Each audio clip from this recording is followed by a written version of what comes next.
This episode is brought to you by Helix Sleep. Helix Sleep is a premium mattress brand that provides tailored mattresses based on your sleep preferences. Their lineup includes 14 unique mattresses, including a collection of luxury models, a mattress for big and tall sleepers, that's not me, and even a mattress made specifically for kids. They have models with memory foam layers to provide optimal pressure relief if you sleep on your side, as I often do and did last night on one of their beds. Models with more responsive foam to cradle your body for essential support in stomach and back sleeping positions, and on and on. They have you covered. So how will you know which Helix mattress works best for you and your body? Take the Helix Sleep Quiz at helixsleep.com/Tim and find your perfect mattress in less than 2 minutes. Personally, for the last few years, I have been sleeping on a Helix Midnight Luxe mattress. I also have one of those in the guest bedroom, and feedback from friends has always been fantastic. They frequently say it's the best night of sleep they've had in ages. It's something they comment on without any prompting from me whatsoever. Helix mattresses are American-made and come with a 10 or 15-year warranty, depending on the model. Your mattress will be shipped straight to your door, free of charge. And there's no better way to test out a new mattress than by sleeping on it in your own home. That's why they offer a 100-night risk-free trial. If you decide it's not the best fit, you're welcome to return it for a full refund. Helix has been awarded #1 mattress by both GQ and Wired magazines. And now Helix has harnessed years of extensive mattress expertise to bring you a truly elevated sleep experience. Their newest collection of mattresses, called Helix Elite, includes 6 different mattress models, each tailored for specific sleep positions and firmness preferences, so you can get exactly what your body needs. Each Helix Elite mattress comes with an extra layer of foam for pressure relief and thousands of extra microcoils for best-in-class support and durability. Every Helix Elite mattress also comes with a 15-year manufacturer's warranty and the same 100-night trial as the rest of Helix's mattresses. And you, my dear listeners, can get between 25 and 30% off, plus 2 free pillows on all mattress orders. So go to helixsleep.com/Tim to check it out. That's helixsleep.com/Tim. With Helix, better sleep starts now. This episode is brought to you by Shopify, one of my absolute favorite companies, and they make some of my favorite products. Shopify is the commerce platform revolutionizing millions of businesses worldwide, and I've known the team since 2008 or 2009. But prior to that, I wish I had personally had Shopify in the early 2000s when I was running my own e-commerce business.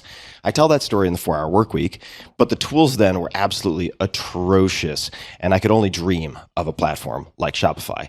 In fact, it was you guys, my dear readers, who introduced me to Shopify when I polled all of you about best e-commerce platforms around 2009, and they've only become better and better since. Whether you're a garage entrepreneur or getting ready for your IPO, Shopify is the only tool you need to start, run, and grow your business without the struggle. Shopify puts you in control of every sales channel. Doesn't matter if you're selling satin sheets from Shopify's in-person POS system or offering organic olive oil on Shopify's all-in-one e-commerce platform. However you interact with your customers, you're covered. And once you've reached your audience, Shopify has the internet's best converting checkout to help you turn browsers into buyers. Shopify powers 10% of all e-commerce in the United States. And Shopify is truly a global force as the e-commerce solution behind Allbirds, Rothy's, Brooklinen, and millions of other entrepreneurs of every size across more than 170 countries. Plus, Shopify's award-winning help is there to support your success every step of the way if you have questions. This is Possibility powered by Shopify. So check it out. Sign up for a $1 per month trial period at Shopify. That's Shopify. Shopify.com/Tim. Go to Shopify.com/Tim to take your business to the next level today. One more time, all lowercase, Shopify.com/Tim. Optimal minimal. At this altitude, I can run flat out for a half mile before my hands start shaking. Can I ask you a personal question? Now would seem an appropriate time. What if I did the opposite? I'm a cybernetic organism, living tissue over a metal endoskeleton. Ferriss Show. Hello, boys and girls, ladies and germs. This is Tim Ferriss. Welcome to another episode of The Tim Ferriss Show, where it is my job to sit down with world-class performers from every field imaginable to tease out the habits, routines, favorite books, and so on that you can apply and test in your own lives. This episode is a 2-for-1, and that's because the podcast recently hit its 10th year anniversary, which is insane to think about, and passed 1 billion downloads. To celebrate, I've curated some of the best, some of my favorites from more than 700 episodes over the last decade. I could not be more excited to give you these super combo episodes. And internally, we've been calling these the super combo episodes because my goal is to encourage you to, yes, enjoy the household names, the super famous folks, but to also introduce you to lesser known people I consider stars. These are people who have transformed my life, and I feel like they can do the same for many of you. Perhaps they got lost in a busy news cycle. Perhaps you missed an episode. Just trust me on this one. We went to great pains to put these pairings together. And for the bios of all guests, you can find that and more at tim.blog/combo. And now, without further ado, please enjoy and thank you for listening. First up, Anne Lamott, New York Times bestselling author of 20 books, including Operating Instructions, an account of her son's first year, Bird by Bird, her classic book on writing, Help, Thanks, Wow, a celebration of prayer, and her latest, Somehow, an exploration of the transformative power of love. You can find Anne on Twitter at Anne Lamott. I'll tell you a funny story. When Sam's little boy, who's 12 now, was 5, I was teaching his kindergarten class a writing workshop. And instead of saying shitty first drafts, I said really poopy first drafts. But and the kids loved me. And after I was done, my little grandchild came up to me and he leaned in and he sounded like Tony Soprano. He said, "Oh, Nana, that was terrible." And I said, "What?" And he said, "You told people you would teach them how to write a book, but you only taught us how to write one page."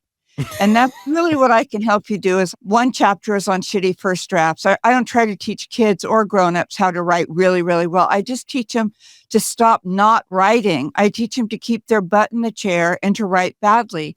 And that all first drafts of any book you've ever read by the authors you esteem most began as unreadable first drafts.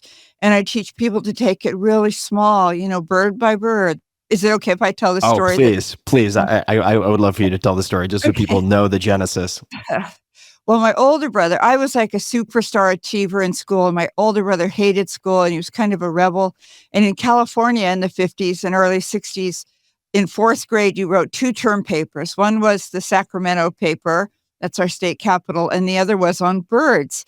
And you had to write it all year, all semester, a paper on birds. And my brother hadn't started. It was due on a Monday. And on a Saturday, he admitted to my dad that he hadn't started. My brother was a tough guy, and he was in tears. And my dad sat down with him and put his arm around him. And he said, "Just take it bird by bird, buddy. First you read about chickadees. And then you write a paragraph in your own words about chickadees. And then you draw a picture.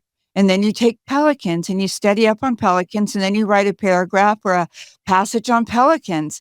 I never, ever forgot that. And then years later, probably 20 years ago, so in my 40s, I heard E.L. Doctorow say that writing was like driving at night with the headlights on. You could only see a little ways in front of you, but you could make the whole journey that way. And I think that is the most profound advice I can offer anyone on any topic. That you can only see a little ways in front of you, and you can make the whole journey that way. And another thing that I think helped people when they read Bird by Bird was the chapter on perfectionism and how perfectionism is the voice of the oppressor. It's the voice of the enemy. And if you listen to it, it keeps you crazy for your entire life because we all fall short. You've written books and you think you're creating this golden and crystal palace that people can walk inside of and see all of truth and beauty and reality. And you kind of end up, your books and my books, all of them are kind of shanty towns, and like in DC during the peace marches where people set up tents and thought it made sense to bring their dogs, during the rainstorm. And that's a miracle to have written a shanty town. And so I think these ideas of not knowing what you're doing and of letting yourself do it really badly and to try to help grind down that critical voice. I'll just mention my husband's work here. He's Neal Allen. He wrote Shapes of Truth. And the work he does with people in these Shapes of Truth is taming the inner critic. And what his position is, you're never going to get rid of it. We don't get over very much here. What he does with people is he has them bring forth the inner critic, and actually just put it on the table in front of him. And he thanks them for keeping him alive when he was 6 and 7, because the critic kept him small and controllable. So he didn't run out into the street. He didn't swim out past his ability to stay afloat. But that at the age of 60 or whatever, we probably don't need it anymore. And so he has his clients give the inner critic a great new job, which might be ethical consultant for the project, so that the inner critic can go off to the library where there's an incredibly comfortable chair and a good reading light and 2,000 books. And he will sit there and read, which he loves to do. And when we need an ethical consultation, we'll come get him. But we don't need that constant. Is it okay to say the F word on this show? Oh, yes, Okay. please. So in Bird by Bird, there's a whole chapter on K-fucked radio, KFKD. And without a lot of help and a lot of transformation and healing, K-fucked radio is on 24/7. It's telling you how far short you're falling. It's telling you how great you started out and what a disappointment you've turned out to be. It's telling you that what you're in the middle of is beating a dead horse, on and on and on. And so the Shapes of Truth work and the inner critic work and Bird by Bird is 90% about turning down K-fucked radio. Anyway, out of the left-hand speaker is all this stuff about that you can't do it perfectly, and that why bother, and that this has been blah, blah, blah. But out of the right-hand speaker it's like the voice of the people who love you most. The voice of, like, for me, Sam or my husband or my 2 best girlfriends, and they're saying, I love your stories. I love how you write. I can't wait to read more. So, but you can turn down the left-hand speaker, and it'll always be there to some degree.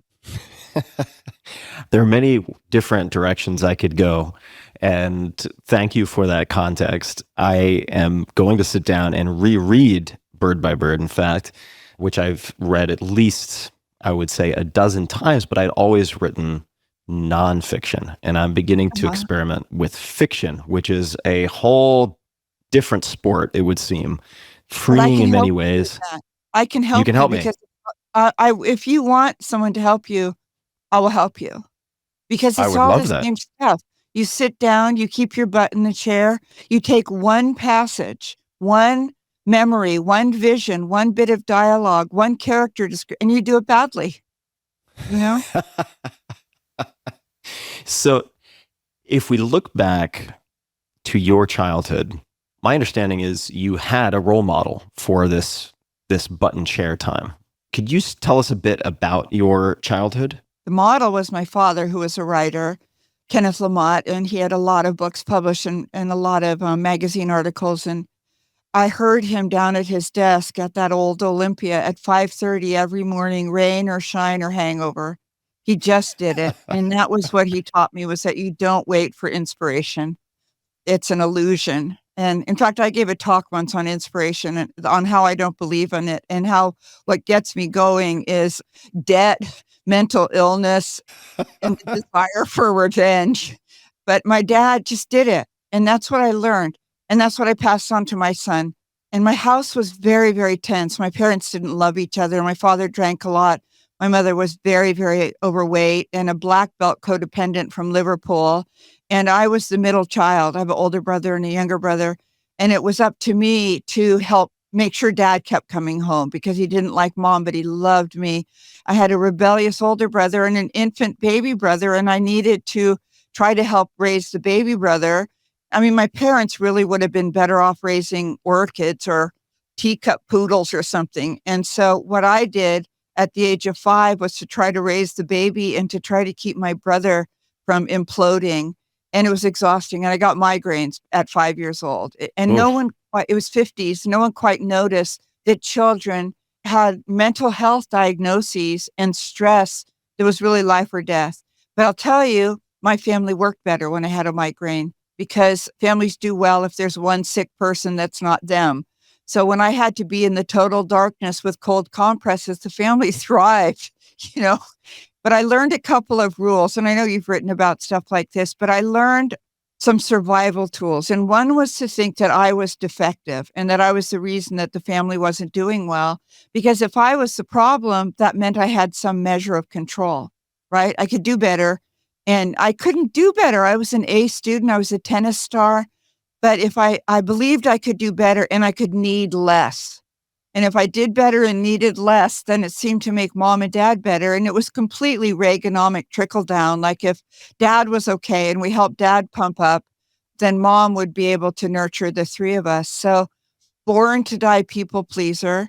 I got all of my self-esteem from outside, from good grades, from being the star of the classroom, and from being a great conversationalist that my parents liked to have around and that my parents' friends liked to chat with. And I was not only defective, and this is where it gets dicey, but I was in charge of everybody's happiness. I was in charge of helping mom not feel so put down by dad. I was in charge of making dad come home because I was so adorable and I rubbed his feet.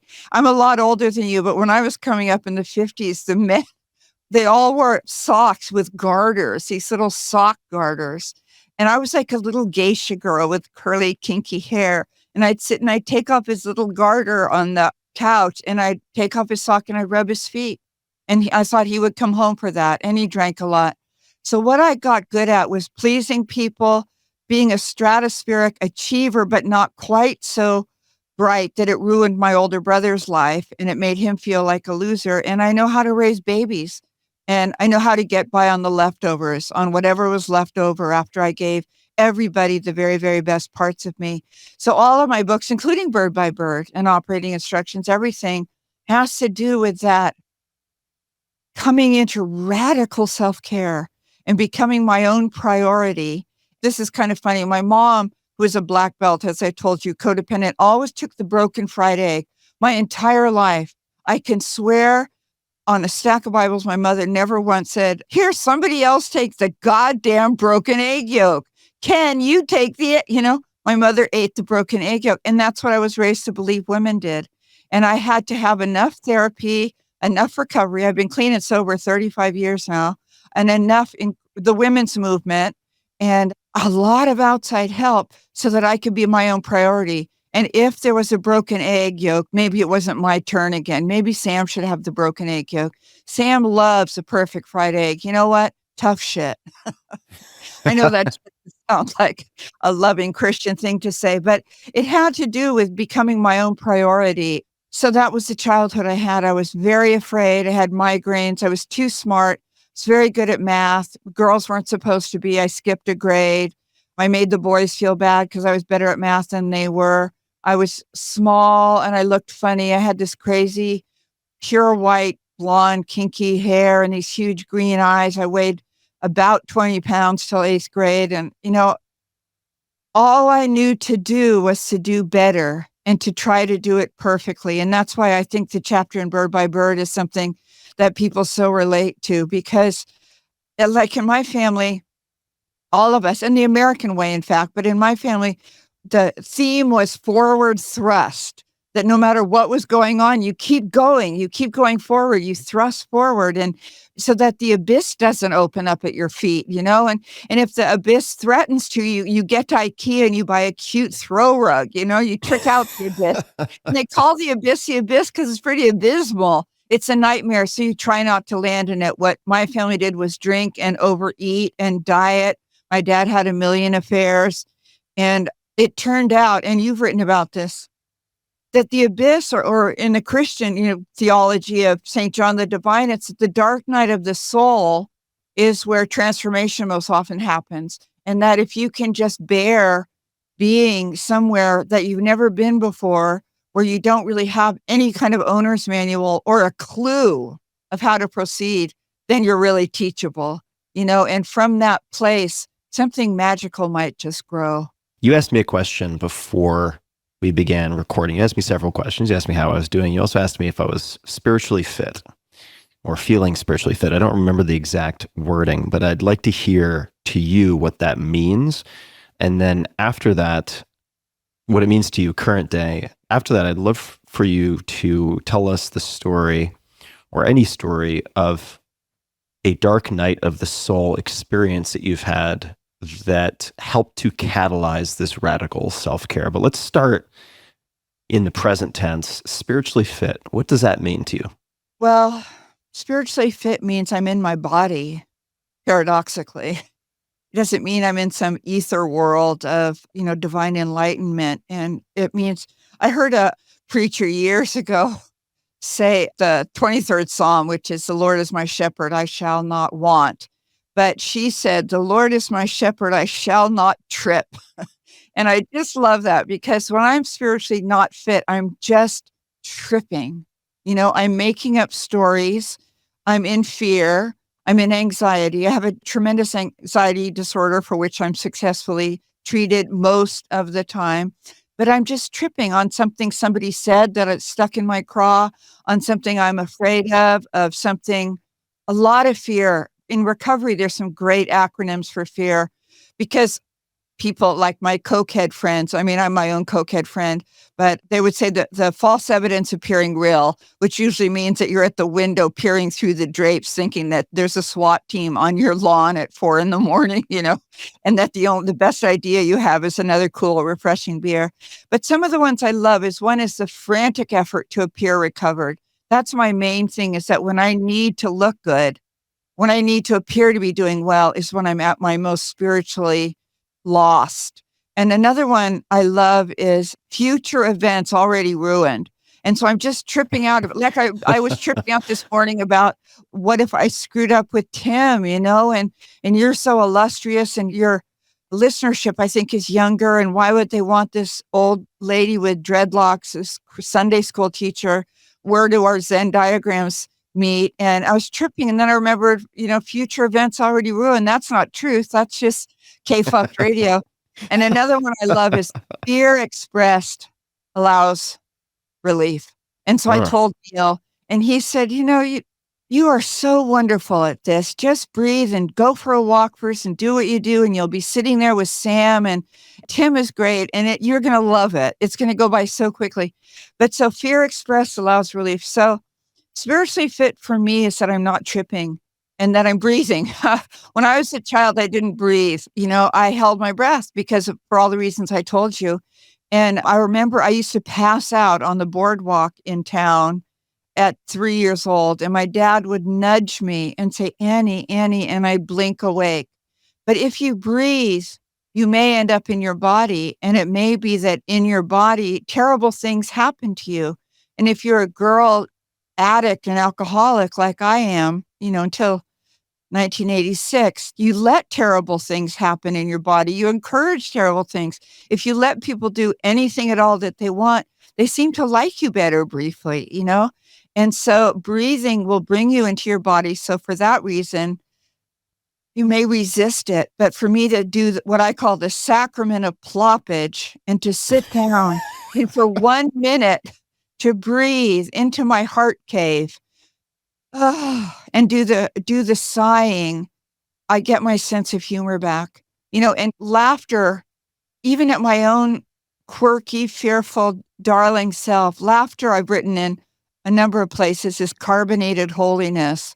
So if I'm breathing and I've gotten my sense of humor back, I'm in something spiritual. I'm something that has to do with my human spirit and the divine. I believe, and I've heard that we have dual citizenship. We're children of the divine. We're children of sons and daughters of God. And we also have these kind of screwed up biographical details. We've got genetic details that we would have maybe not preferred. We have predispositions to alcoholism and mental illness, or to weight gain in our thighs or whatever. But I have to remember that I can toggle back between dual citizenship, between being a child of God or of the great universal spirit. And Annie Lamott, 67, Sunday school teacher and left-wing activist, mother and grandmother. And, I got married at 65. I got married 3 days after I got Medicare. And those are my true biographical details. And I also am a person of spirit. So that's what spiritually fit means for me, is that I remember that I'm not this terrible pinball machine in my mind cranking out new ideas about how I can do life more perfectly so that everybody will think more highly of me. Annie, I want to tell you, I am enjoying this tremendously. So you are exceeding every expectation. So I'm Very, very happy that you're here. And thank you for making the time to be here. You mentioned this radical self-care and having written a lot about radical self-care and what a contrast that is to your early experiences or earlier experiences in life. Was there or is there a particular catalyzing event that brought radical self-care into focus as a imperative for you? Well, two things spring to mind. I mean, I could write a whole book on the dark night of the soul, and every book I've written is about it to some degree, but it's my favorite topic. And I just had a million dark nights of the soul while I was drinking and using. And usually the solution then was to have 8 or 9 social vodkas and maybe a little amyl nitrate just to socialize. But then in 1986, the 4th of July weekend, I had a 3-day blackout, which is so unfair. I'm not kidding, because usually you have a blackout and, it's like a wet chalkboard eraser has come by and there's nothing left on the chalkboard of what you did that evening. And it's very scary, but usually they don't happen all that often. I had 3 in a row, July 4th, July 5th, and July 6th. And I woke up in terror the morning of July 7th. And I had run out of any more good ideas. All I could think of was how I could figure out a way to learn to drink more successfully. And I knew that I wasn't going to be able to break that code. And I was already a believer. I mean, I've pretty much been a believer my whole life. I already had a church by then. I was just done. I'd reached the end of my rope. That's what the dark night is. You've run out of any more good ideas. And in that space of total emptiness and lostness, I was lost and something found me. And I have to think of it as grace. I understand grace to be spiritual WD-40, and that it spritches you. Maybe a really quick spritz, or maybe you get the little thin red straw inserted into you and you get a sustained spritz of it. But it was like water wings. I suddenly understood that I wasn't going to sink completely, but that I needed a lot of help. And that was the hugest breakthrough for me. Well, the help I got first, I got a couple of sober women who said, I have what you have. And I found a way out, one day at a time, not drinking, just for the day. And if your ass falls off, we can help pick it up and carry it to where we are, and we'll sit together and we'll share our truth, and you won't have to drink for the rest of the day, and we'll help you get through the day just without a but. The amazing thing about grace is that it meets you exactly where you are, and then it doesn't leave you where it found you. It sort of tricks you into getting into its wheelbarrow, and then it moves you to some place where maybe there's just a shaft of light, or maybe there's cool water. And the cool water I found was other sober people. But that was the darkest night I can remember. And then here's a recent example. My son and his son live here in a barn on the property, and his son lives with him half time and with the child's mother half time. And I was in major people pleasing, and I was just dancing as fast as I could to make sure everybody's needs were met. And I was taking the leftovers and the broken egg yolks, and I was exhausted. I was in existential exhaustion, and it had been going on for a while. And I shared it with my older brother who'd stopped by, who's a fundamentalist Christian. And he sort of basically done the equivalent of handing me some nice Christian bumper sticker about how God never gives you more than you can handle, which I think is a total crock. And I think what you got to do with God is to convince him that you really can't bear all that much.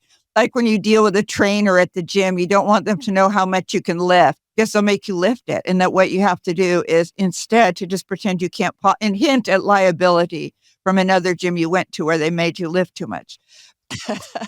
When my brother handed me this stupid word bumper sticker, I lost it.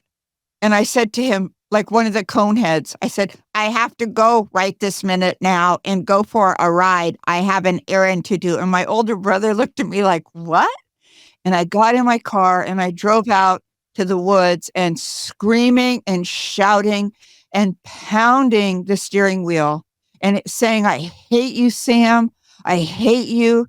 To his mother, I hate you, John, who's my older brother. I hate you, Mom and Dad. You taught me that I'm a piece of shit unless I'm getting A's and unless the entire world. And I hated everybody. And it was half hour.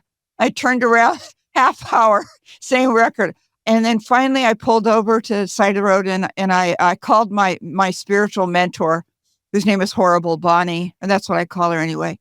And I said, I cannot stand it. All I do is be there for everybody else. And I get nothing. And I went on. And she listened, which is the miracle, that somebody listens and they don't try to save or rescue or fix you or horse you into submission to what they think would be a good path for you. And she said, Annie, this is what we paid for. This is where I hoped you would get someday.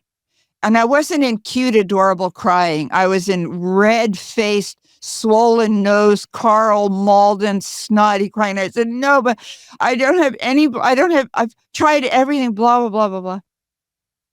She let me cry and she said, everybody else is your priority, that your son and your grandson and your mom and your relatives and that your best friends and that your people at church and the blah, blah, that everybody else is taken care of and you get leftovers.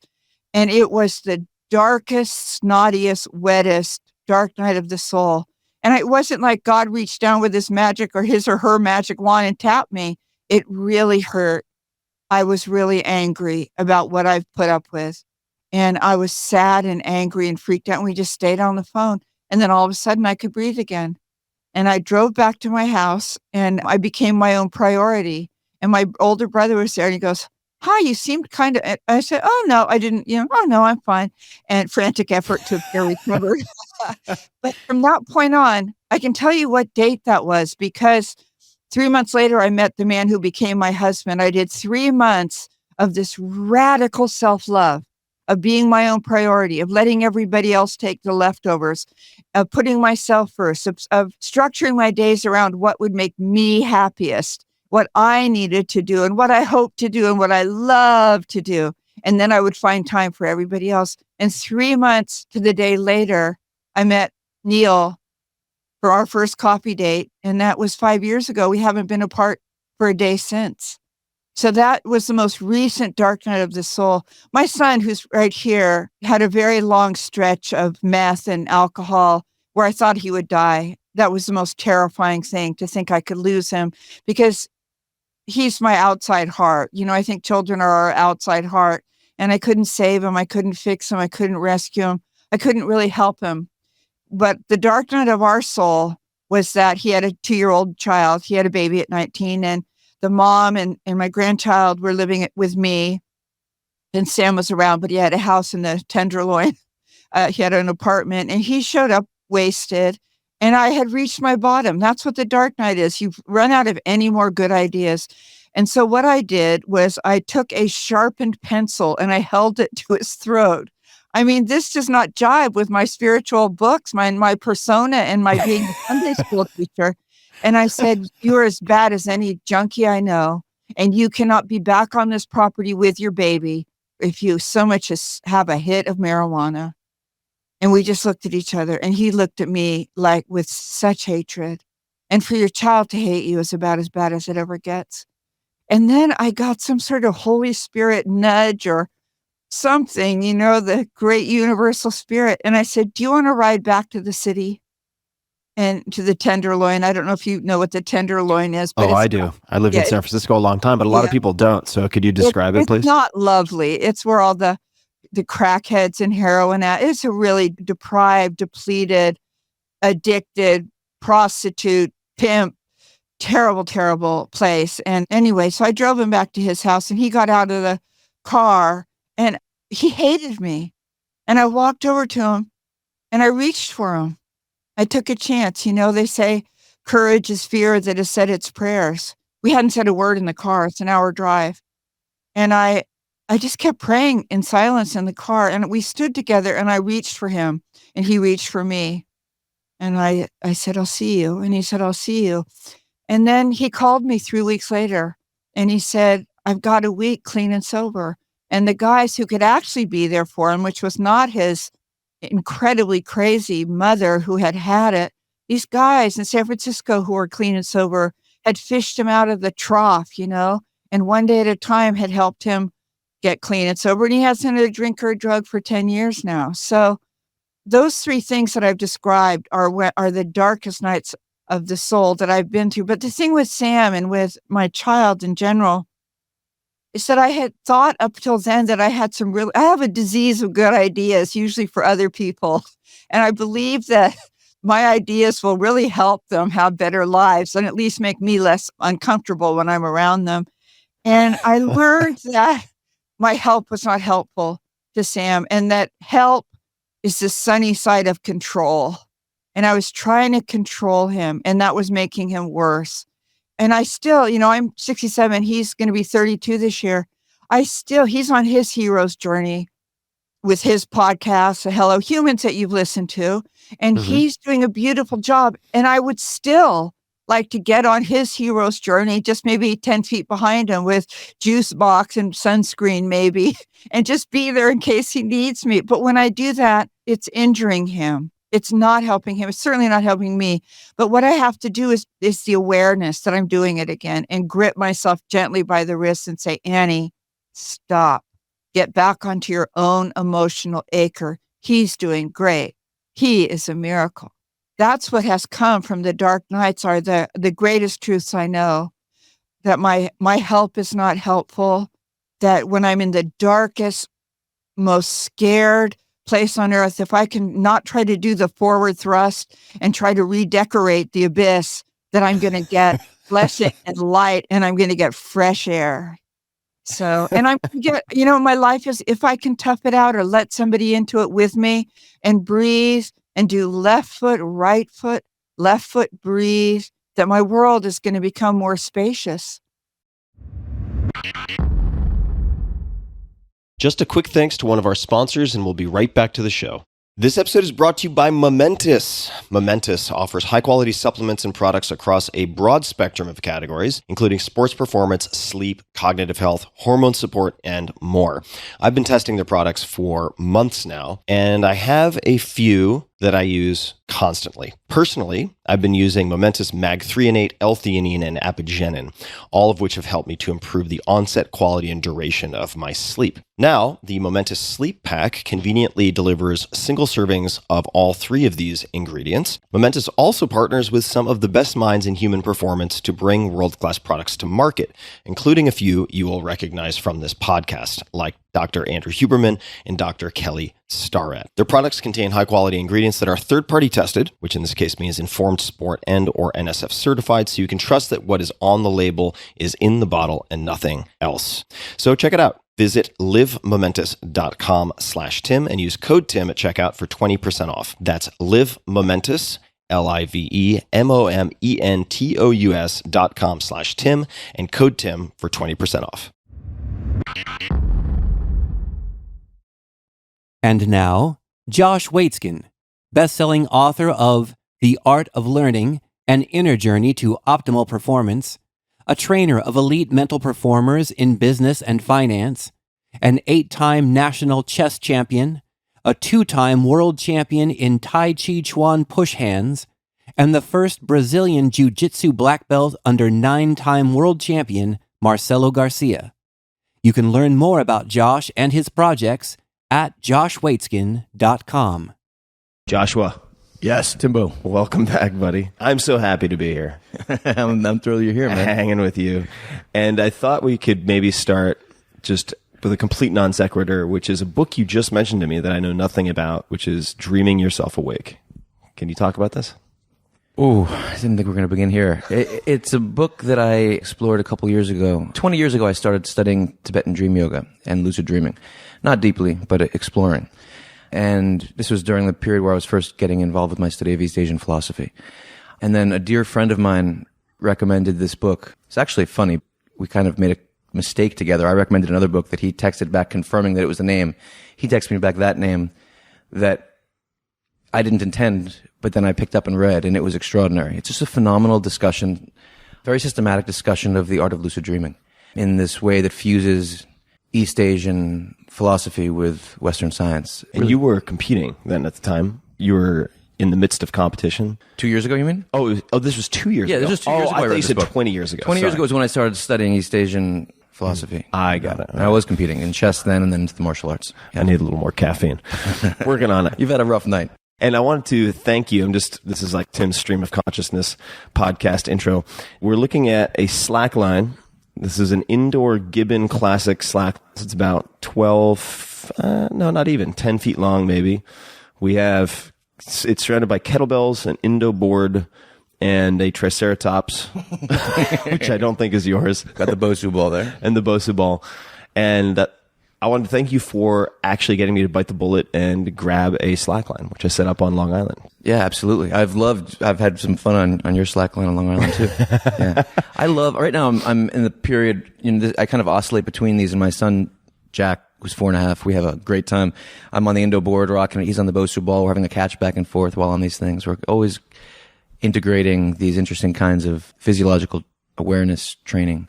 Speaking of which, I feel like maybe we should throw a cautionary tale into this follow-up podcast. So we obviously trade stories and findings all the time. Would you like to talk about your recent experience with Wim Hof and breathing training? Wow. Yeah. Well, I had an extremely scary experience. So I'm a lifetime meditator and kind of experimental subject like yourself around all these things. You tend to have better self-preservation instead. I tend to, although I've had a lot of close calls in life. When I heard you speak to Wim, I was extremely intrigued. Actually, when I heard someone mention Wim to you on your podcast, and then we spoke about it, and then you spoke to Wim, I thought he sounded like a fascinating guy. I started digging into his work. It's so powerful. And I started going through his course, his online course. I loved it. I mean, the energetic feeling, the electric surging through the body. I'm also a lifetime freediver. Since I was 4 or 5 years old, I've been freediving. And so breath holds. And just to put that in perspective, I mean, you spend about a month a year in the water. Used to be 3 months when I was younger. Now it's about, diving usually about a month of the year. But I spend a lot of time now, as we know, surfing, stand-up paddle surfing, swimming, diving. I mean, the ocean's a huge part of my life. We got to talk about our stand-up paddle adventures together, which are pretty hilarious. We'll definitely come to that. Timbo and I have been having some fun with that. But I started playing with the Wim Hof method, and I thought it was incredibly powerful. The intensity that you're experiencing internally, it's very similar to training in Tai Chi Chuan, moving meditation for 10, 15, 20 years, and then being an hour long into a session. And you have this feeling of energetic flow inside your body. With the Wim Hof, you do, a few rounds of his breath method, and you're experiencing these things, and it was incredible. The gains in strength were mind-boggling. The length of the breath holds were fascinating.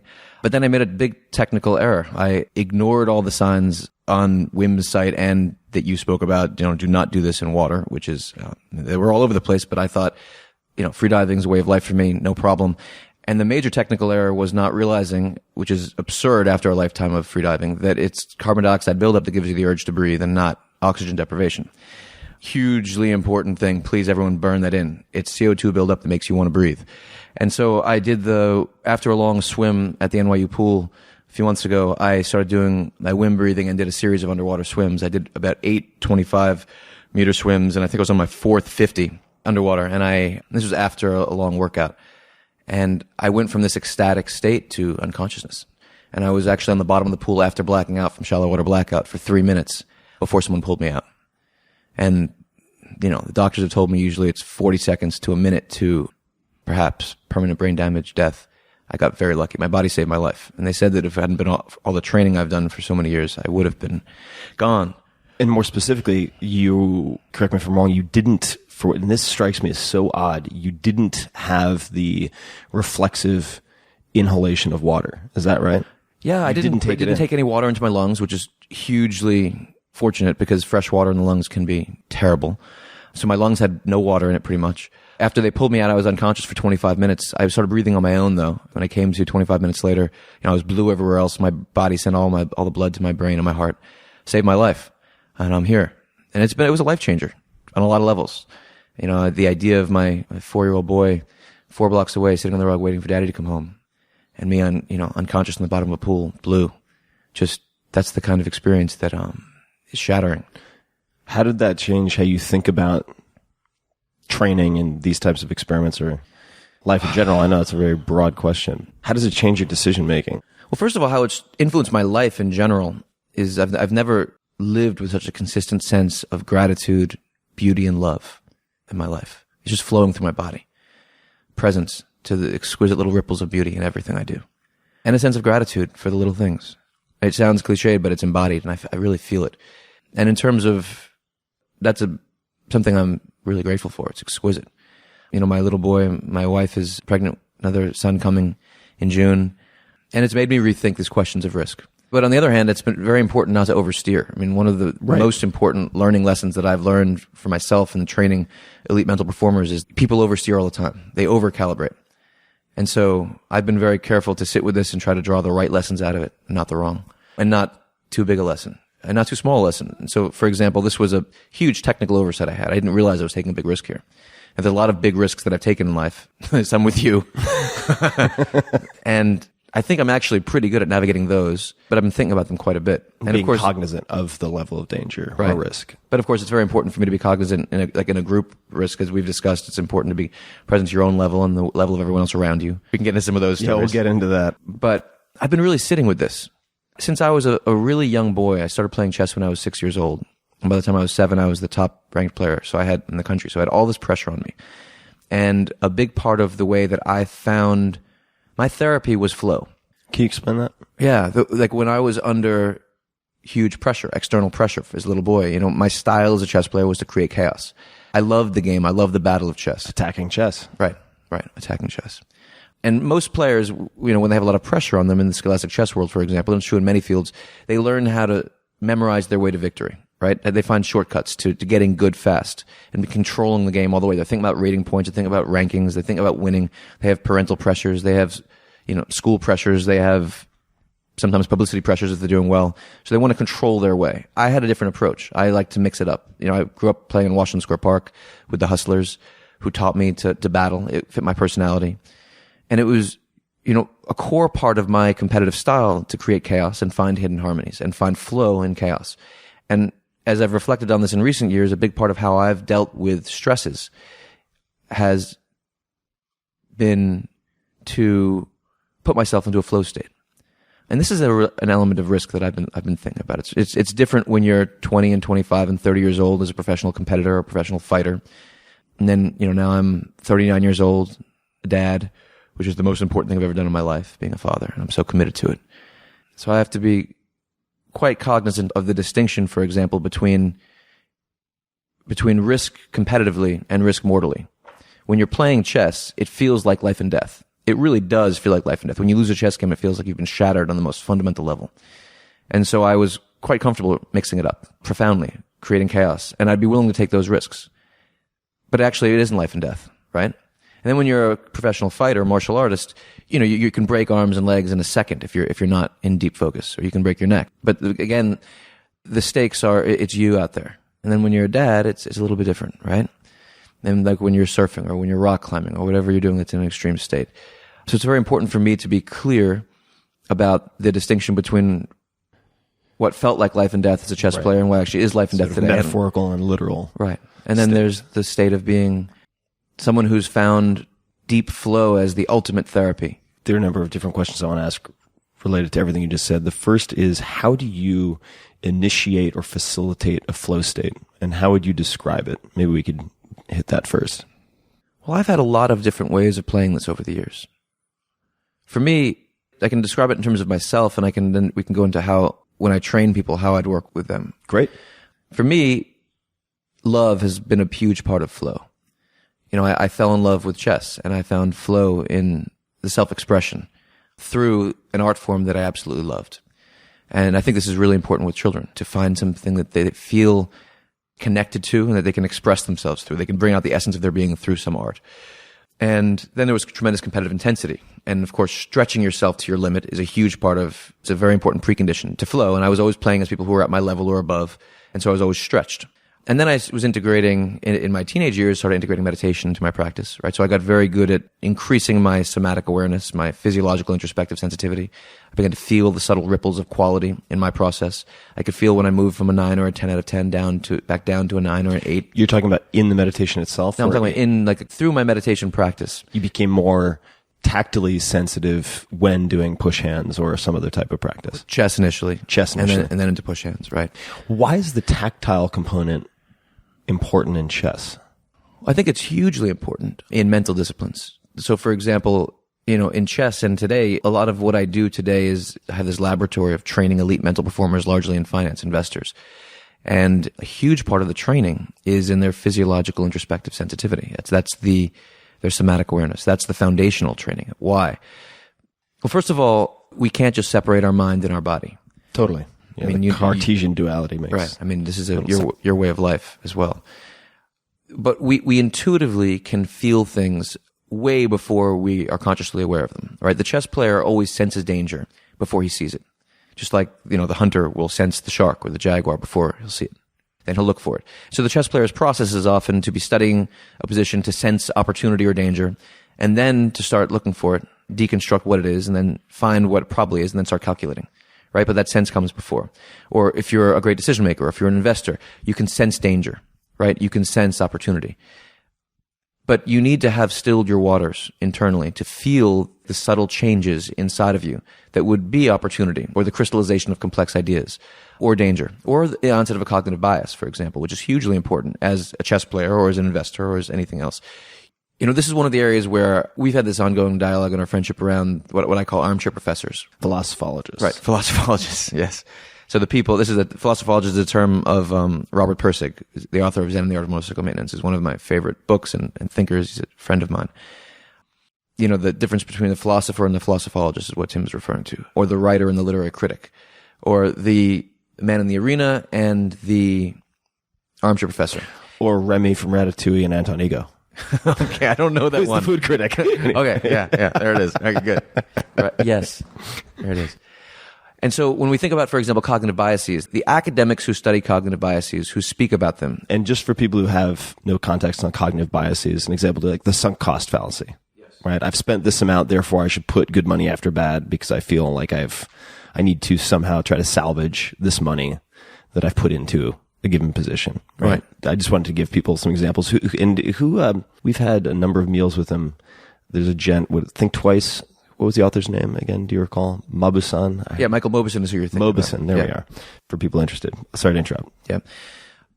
And so one of the interesting things about the dialogue, the academic dialogue of cognitive biases, is that there's the idea that the biases have to operate completely separately from the intuitive process. We have an intuitive process, and then we have to go through a checklist of cognitive biases. In my experience, really high-level thinkers have integrated cognitive biases or an awareness of cognitive biases into their intuitive process, right? So this is constant process. We've discussed this a couple years ago, actually, where you're deconstructing technical awareness into something that. And so this process, for example, of building a pyramid of knowledge, we have a certain technical foundation. We have a high-level intuitive leap. We can then deconstruct the intuitive leap into something that we can understand technically and replicate technically. And then we're raising our foundation to have higher and higher level intuitive leaps, right? This is this pyramid of knowledge, which in my process is built upon by the intuitive leaps are what's guiding it. Similarly, we can learn how to take technical material and integrate it into our intuitive understanding. But we aren't going to intuit the cognitive bias. We're going to intuit the feeling that corresponds. That corresponds with a bias being present. And so we think about this relative to the language, again, Robert Pirsig. I like the language of dynamic versus static quality. If you think about the timeline in a competitive state, for example, in a chess game, there's a certain objective truth to a chess position. If you think of that as a timeline which is moving, you think about Pirsig's term of being at the front of the freight train of reality, right? The freight train is pushing through. Dynamic quality is right at the front of that freight train. Think about that as a timeline. And then there's the chess player's mind, studying the position. When the chess player is present to the position, it's continuing. You're just running parallel to the truth of the position, to the dynamic quality of the position. But if something changes, you make a slight mistake, you move from having a slight advantage to a slight disadvantage, but you're emotionally still connected, attached to having the slight advantage, then what's going to happen is that you're sort of stopping. Your dynamic quality is becoming static. But the timeline of the chess position is continuing. The game's continuing.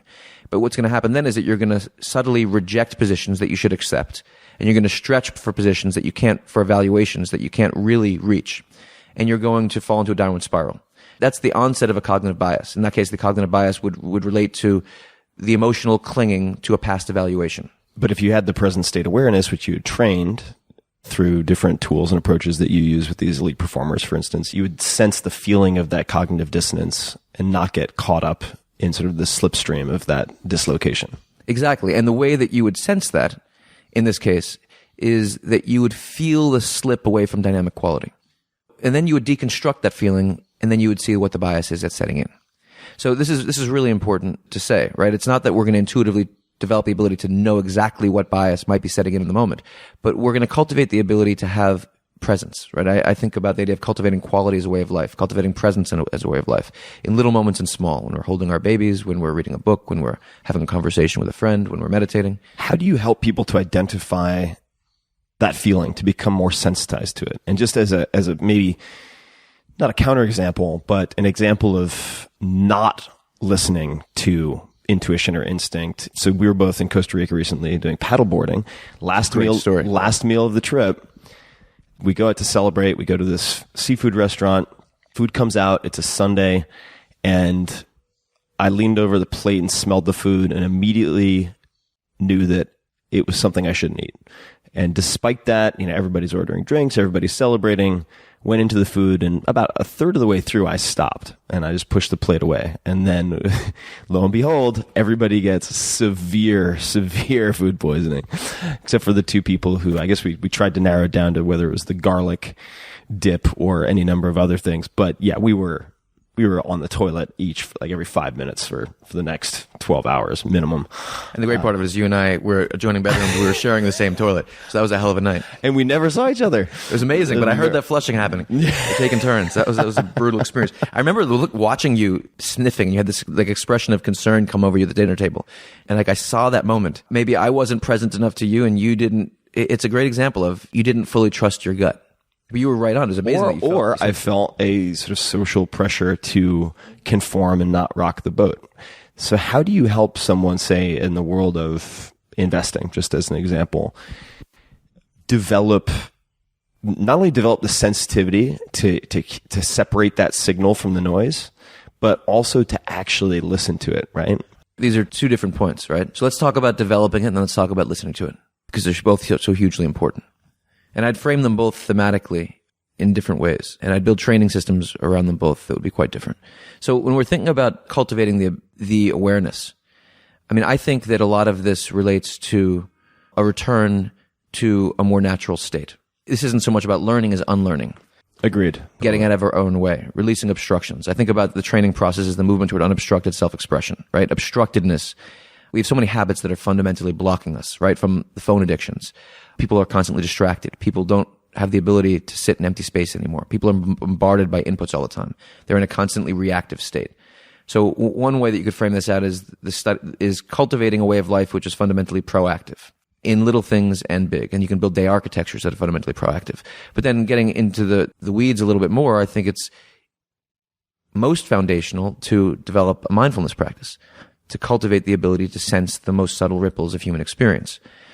Now, I've been trying to onboard people specifically in the finance space, for example, into meditation for a bit over 8 years now. And initially, I would just try to get guys to meditate, and they'd look at me like I was crazy. Then what I realized, I had this breakthrough, which was that if I had them start doing stress and recovery interval training, so oscillating heart rate between 170s and 140s, say. So let's say someone does a 6 or 8 or 10 minute warm up, and then they're on a heart rate interval doing some kind of cardio bike or whatever, moving their heart rate up and down between 170s and 140s. When they become aware of the quality of their focus on their breath during the recovery intervals, enhancing their ability to lower their heart rate more quickly. And they start to feel their heart rate, listen to it. When that awareness would kick in, I'd layer in meditation. And the on-ramp was just much more successful. People would and then what I started to refine that with is biofeedback. So now what I'll do is I'll have them do the stress and recovery interval training, then I'll have them do some form of biofeedback, often with, for example, heart rate variability through heart math or working with a specialist. And then when they begin to have a certain kind of consistency of their ability to enhance their emotional regulation, to observe these subtle ripples between stress and coherence, and you can see their biometric data, then you layer in meditation, and then the on-ramp is even more powerful. And so then they layer in a meditation practice. I think Headspace is a wonderful tool for layering in meditation. Yeah. And I think for a lot of people also starting with Headspace before bed is another kind of gateway drug approach to then building into or leading into the morning meditation, which a lot of people have trouble with because they wake up, they feel rushed. It's another thing to layer in on top of the brushing of the teeth, the getting the kids ready, etc. And so sometimes the evening approach. But I agreed that Headspace is really useful. And I think it's really important I think you're absolutely right there. And I think it's really important to have a core meditation practice, which is, at least in the beginning, in the conditions in your life that are most conducive to deep focus and to not being distracted. Later in life, we want to be able to tap our meditation in chaos. But we want to cultivate it initially in the most peaceful time possible. So if you have kids, waking up before the kids are up, or in the evening once they're asleep. Or if you don't have kids, then life is much simpler. Yeah. Or during your commute. I've found a lot of people who will just like throw on Headspace or some song that they meditate to, and they know they have 20 minutes on the subway, and it's like, all right, that's my 20 minutes. Right. I enjoy meditating on the commute a lot personally. You've been meditating for a long time. I mean, I'm not sure how you feel about this. I find that if people can have the first 2-3 months of meditation practice in a quiet room, then if they start doing it in their commute, they've sort of built the foundation of it in this really quiet space. I think from what I can tell, it appears to depend a lot on what type of concentrator you are. And what I mean by that is, if you look at writers, for instance, there's some writers who want to be in a quiet environment in order to hear whatever the muse is whispering. And they'll go to a library. They'll go to someplace like that. I can't do that. For whatever reason, I thrive in noisy environments, because if I have the noise, I feel like it forces me to focus inward. So for me, studying languages even in a loud environment, writing in a loud environment, for whatever reason, is a forcing function for me. But I can definitely see why, for even perhaps a majority of people, it would be. I think it's partially due to the fact that, for instance, I'm looking at your wall right now, and the fact that that picture is tilted like 5 degrees to the right is making me totally bonkers. You think should we fix it?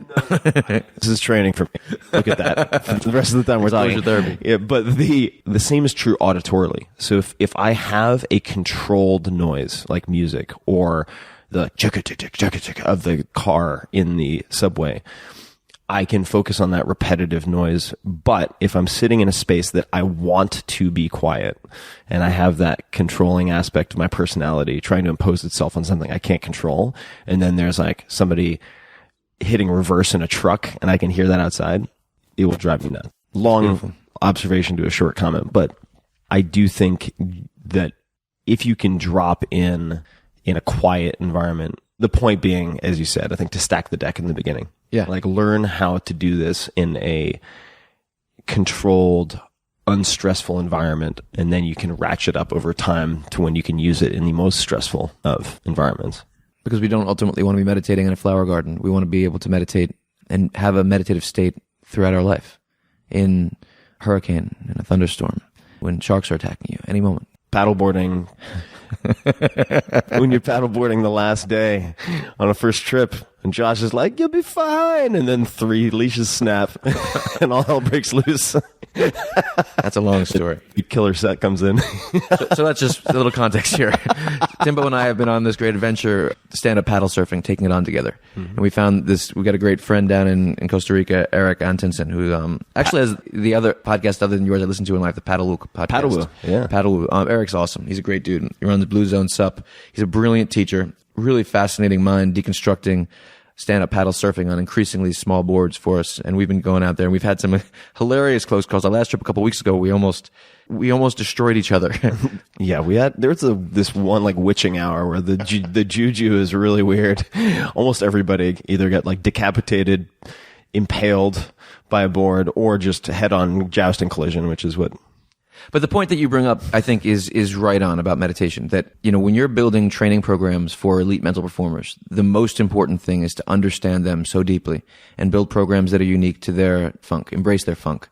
That's a term my buddy Graham, who's a dear friend of ours who comes on our surf adventures with us. He's a brilliant thought partner. Embrace the funk. Could you explain that? Yeah, we have to embrace our funk. We have to figure out, you think about the entanglement of genius and madness, right? Or brilliance and eccentricity. Understanding that entanglement is always a precursor to working with anybody who's trying to be world class at something, because that entanglement is fundamental to their being.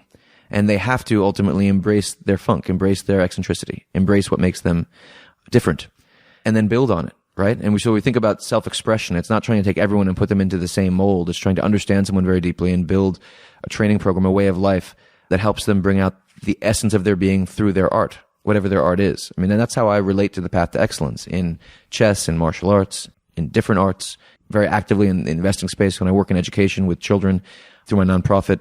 It's, again, the movement to unobstructed self-expression. But the problem is the teachers don't listen. They don't know how to listen, right? They don't know how to sit, or parents, to sit in empty space and observe the nuance of their child's mind or their student's mind, and then build a way of life around that. People are used to teaching the way they learned. Think about martial arts instructors. Almost all of them trained a certain way and then teach that way, which alienates 65-70% of the students by definition.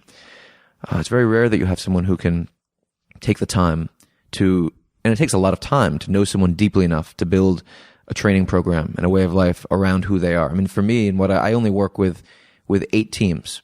I don't take on new clients. Very seldom do I take on a new client. And I won't work with more than 8 people. You also don't do a lot of PR for everybody listening. I always get these emails and texts. They're like, hey, could you intro me to Josh? I want to have him on my show. And I'm like, he's not going to do it. Tim, you're the only person once a year or two. You're the one guy who brings me out of my hermetic cave. I live a bit of a strange life because I'm not on. Strange. It doesn't feel strange to me. It feels completely natural. But I'm not on Facebook or Twitter or Instagram or any of these things. I don't even know the names of most of them. I have an email account though. I do have that. I cultivate empty space as a way of life for the creative process. So Timbo, you're the one guy who brings me out of the cave where we have a lot of fun together.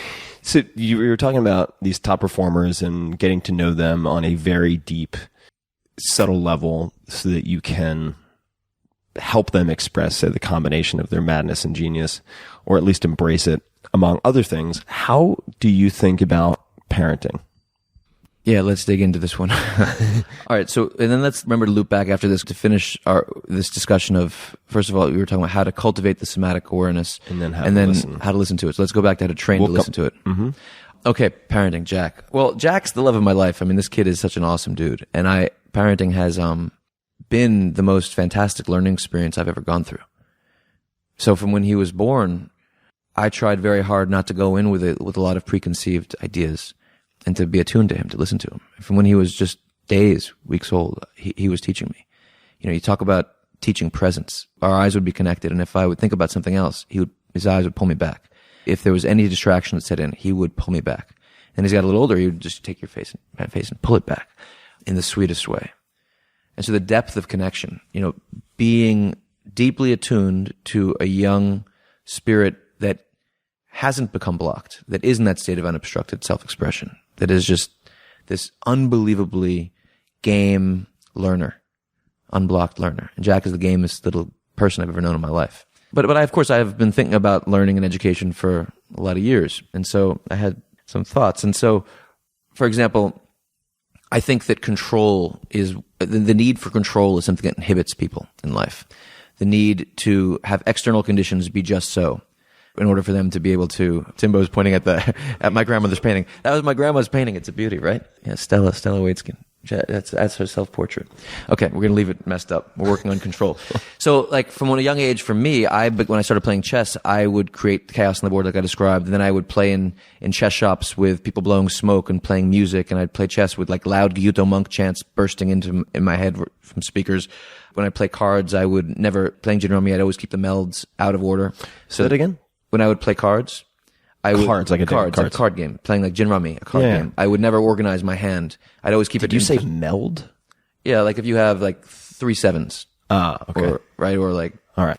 Jack, queen of hearts or whatever. Context. I would keep everything out of order, so I'd have to reorganize it in my mind. I'd keep my room messy. So you wouldn't gather I see. You wouldn't move your cards around to organized. Right. I was creating chaos everywhere to train at being able to be at peace in chaos and organize things in. That was kind of part of my way of life. Mm-hmm. And I found it to be a huge advantage that I had competitively. And so one of the biggest mistakes that I observed in the first year of Jack's life, or year or two of Jack's life, that I observed with parents is that they have this language around weather being good or bad. When it was raining, they'd be like, it's bad weather. You'd hear, moms, babysitters, dads talk about, it's bad weather, we can't go out. Or it's good weather, we can go out. And so that means that somehow we're externally reliant on conditions being perfect in order to be able to go out and have a good time. So Jack and I never missed a single storm. Every rainstorm, I don't think we've missed one storm, other than maybe one when he was sick. I don't think we've missed a single storm, rain or snow, going outside and romping in it. And we've developed this language around how beautiful it was. And so whenever there's a rainy day, Jack says, look, Dad, it's such a beautiful rainy day. And we go out and we play in it. And, I wanted him to have this internal locus of control. to not be reliant on external conditions being just so. And now he's 4, he's getting older, so we've been playing with these things. We began meditating together when he was a little over a year, just doing breath work. Initially, we started doing meditation work when he was in that kind of most pure state. So when he'd be taking a warm bath and he was lying on his back and being completely relaxed, blissed out, we would just naturally breathe together. I wanted the habit to be formed in something that was the initial experience to be in conditions that were most conducive to just natural peace. And then we have, in recent months, been taking it to an interesting, funky place. So he was watching me do the Wim Hof training, and I'd be putting my hands in ice buckets and doing this interesting breath work through cold water. And he would initially watch it, and he'd come over and stick his finger in, put his hand in. So there's this great moment. A couple months ago, we were out romping in this huge snowstorm, and Jack, about 10 minutes into it, we just got on this long search for the right carrot to put on to make the snowman with. We found the nose. We found it. And then Jack he was in this huge drift, and he got his boots just loaded up with snow. And he looked at me and he said, Dad, my feet are cold.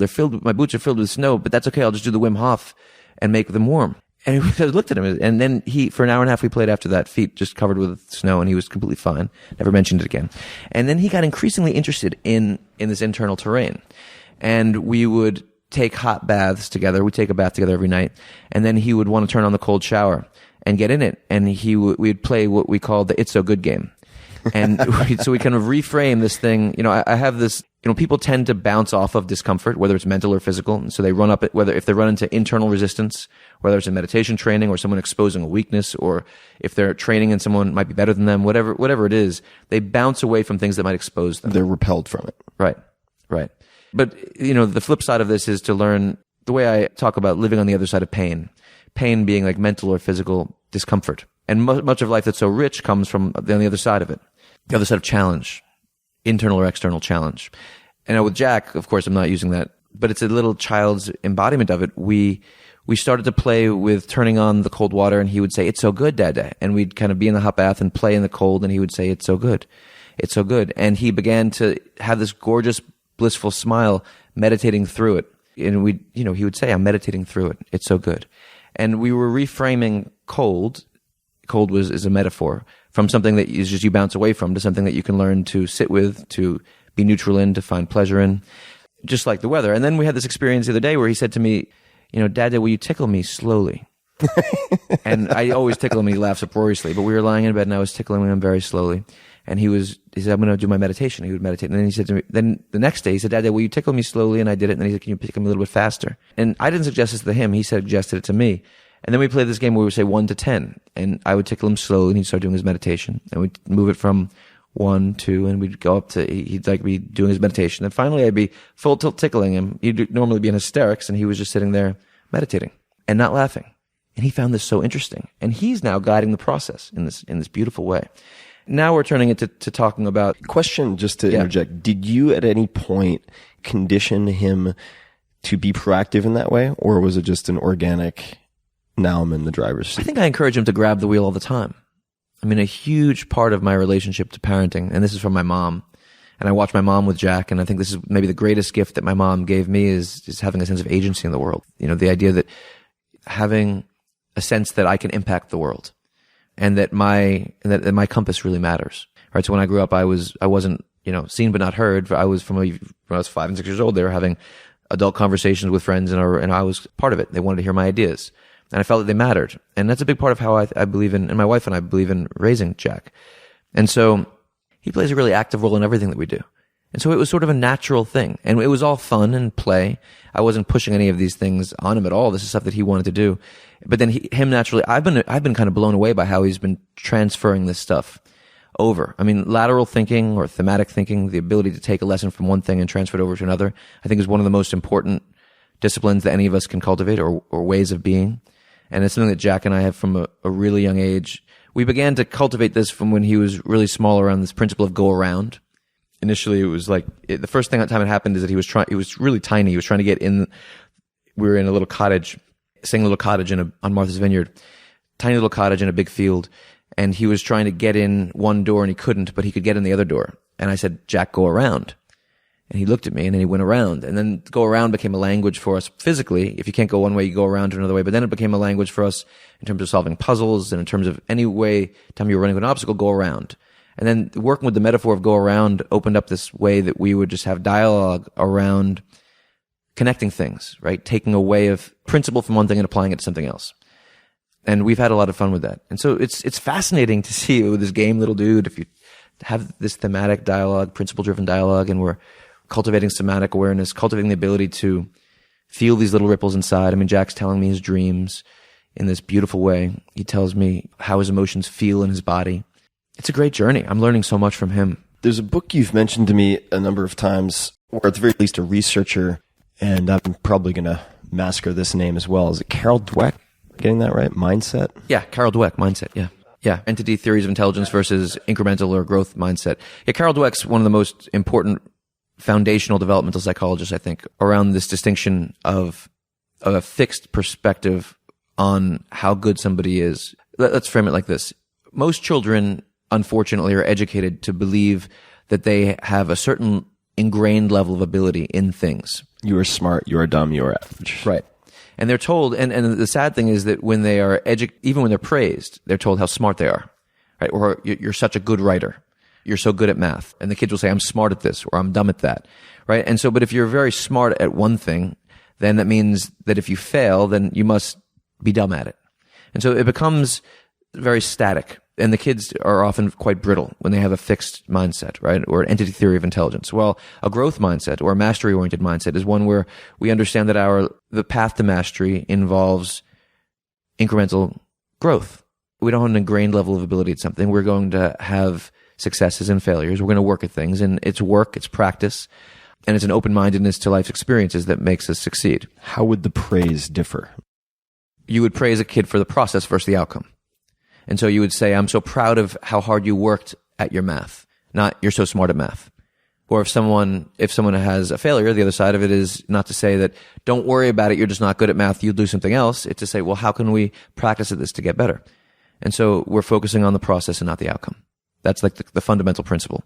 And it's so easy to say it, but it's very hard for people to live it as parents, especially if they don't embody it themselves. What you see often with kids and parents is that the parents, they have an entity theory of intelligence themselves. They're fixed, they're stuck. But they've read the material of Carol Dweck or somebody else. They want to parent their kids around a growth mindset, but the kids see what they embody, not what they say. So we have to embody it. I mean, one of the most important things that I think that we do with my foundation and our work with schools, with programs around the world, is that when we're working with teachers, it's not just this is the material you should teach your students. It's working with these core principles and embodying it themselves first. And then through that embodied intelligence, working with the kids on how they can embody it. We have to walk the talk. Let's go back to what you said we should go back to at some point, which is somatic sensitivity. Those sort of dimples of light in the darkness that most people overlook. How do you train that? Well, thematically, the first thing I would say is that we need to think about cultivating an internal locus of control or an internal orientation versus an external one, right? So as an artist or a performer, we have all these external pressures on us. Let's say, for example, again, let's talk about investors again. Or let's say an investor is running a $1 billion investment vehicle, and they have partners. They have people who invest in that, and they have to write investment letters. They have all the partners, say they have 30 or 40 or 50 partners who are institutions, maybe endowments, educational endowments, charities, whatever, who have put their money into this investment vehicle. And maybe that person has his own money as well, or her own money in this investment vehicle. Well, for them to be successful, they have to operate from the inside out. They have to bring out the essence of who they are as a performer, like we're discussing, or as a human being, to bring that out through their art. But if they are constantly feeling pressured by what others expect from them, what others want from them, how they'll be perceived, or how people are looking at their Facebook post, or how their tweet is being responded to, right? It's tweet. That's what it is, right? That's right. See? I mean, it's so interesting for me, like watching people watch their Instagram accounts. I see it with buddies all the time. It's natural. It's completely human. But then we're aware of how we're perceived. One of the major reasons that I stay away from these things is because I can feel how susceptible I am to this stuff, right? You publish a book and it's on Amazon. It's so hard not to go look at the Amazon numbers, right? And then a book comes out and you're tracking them, even if you know it's ridiculous and you shouldn't be doing it. Now someone like you're such a world-class, and you've so systematically trained at and cultivated the ability to market these things. This is actually a very important scientific input for you. It's not for most authors. Most authors is an addiction, right? So that's a completely different point in my opinion.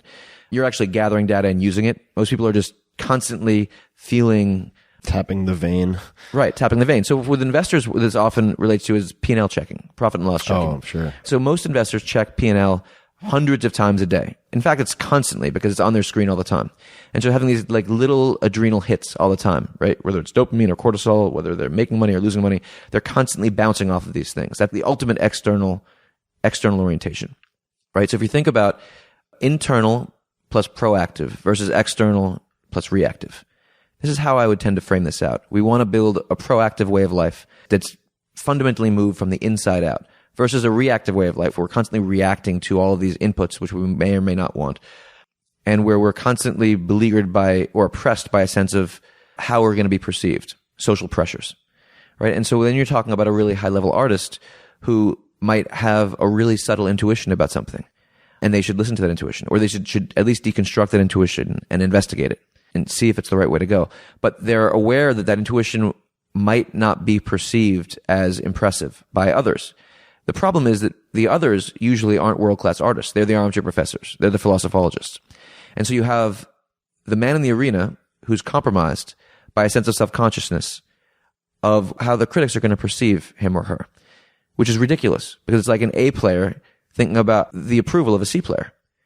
And that's disastrous. That's external orientation. That's like thinking that we're going to get food poisoning from something, that something's off, and then dismissing it because of, first of all, there's the incredibly subtle sense is how strong the intuition is. No one else at that table there, and we had some pretty high-level dudes sitting at that table, had that feeling that we were about to eat something that had food poisoning, right? So it's very subtle.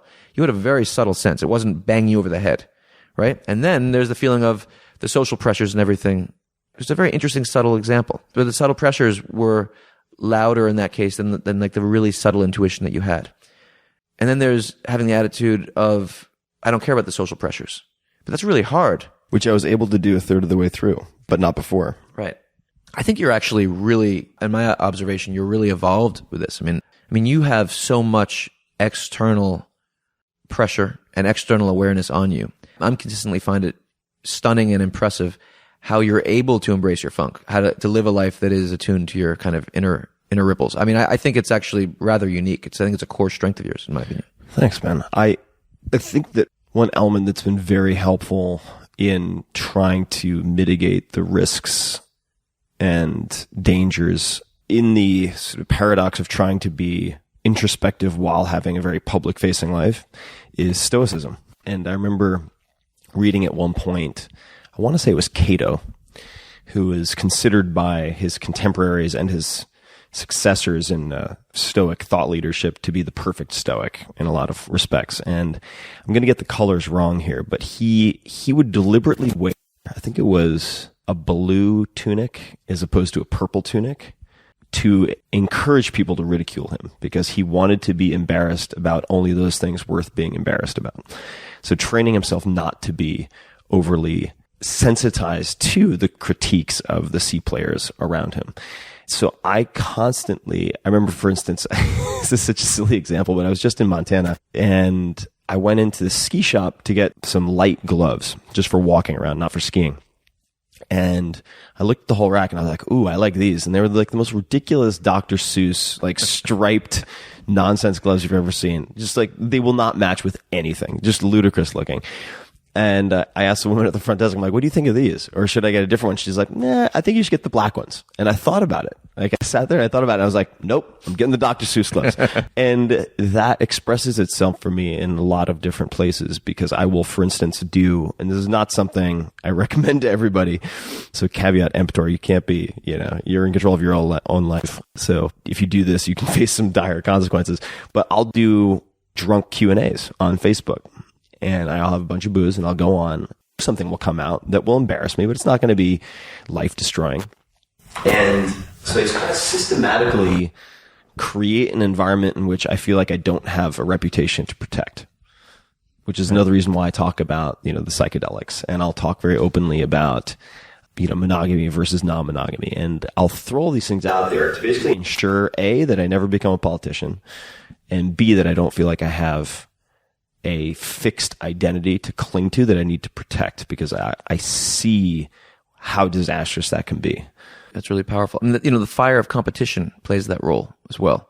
You look at people who compete let's talk about martial artists. So I own a Brazilian Jiu-Jitsu school with Marcelo Garcia. We've discussed Marcelo a lot. Definitely. And you, just as a side, mentioned creating chaos and training yourself to operate optimally in chaos compared to others. And of course, Marcelo, who's what, 9-time world champion, is the master of the scramble. Yeah, they call him the king of the scramble. The king of the scramble. I mean, he's the greatest transitional player in the history of sport, maybe.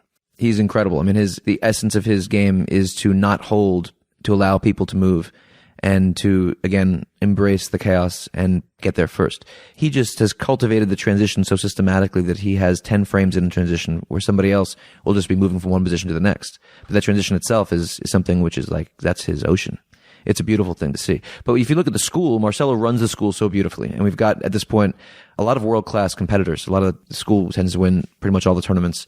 A lot of the guys who you've trained with. With the Tim Ferriss experiment. That was hilarious. Oh my God. That was awesome. We got day one. I'm like, okay, I think I broke my rib. You did great, man. You did great. Thanks. I was proud of you. Guys, you should check that out. That was pretty... The TV show. If you want to see me get my ass handed to me and have a great time training with guys like John Stava, who's an incredible athlete and teacher. Yeah, John is fantastic. That's a TV show worth checking out. Not to interrupt. Well, if you look at the learning curve of the people in the school, the ones who put themselves on the line as a way of life just learn much faster than the ones who are protecting their egos, right? Most schools, what happens is someone gets good and then they have to win to protect their status as being very good or dominant.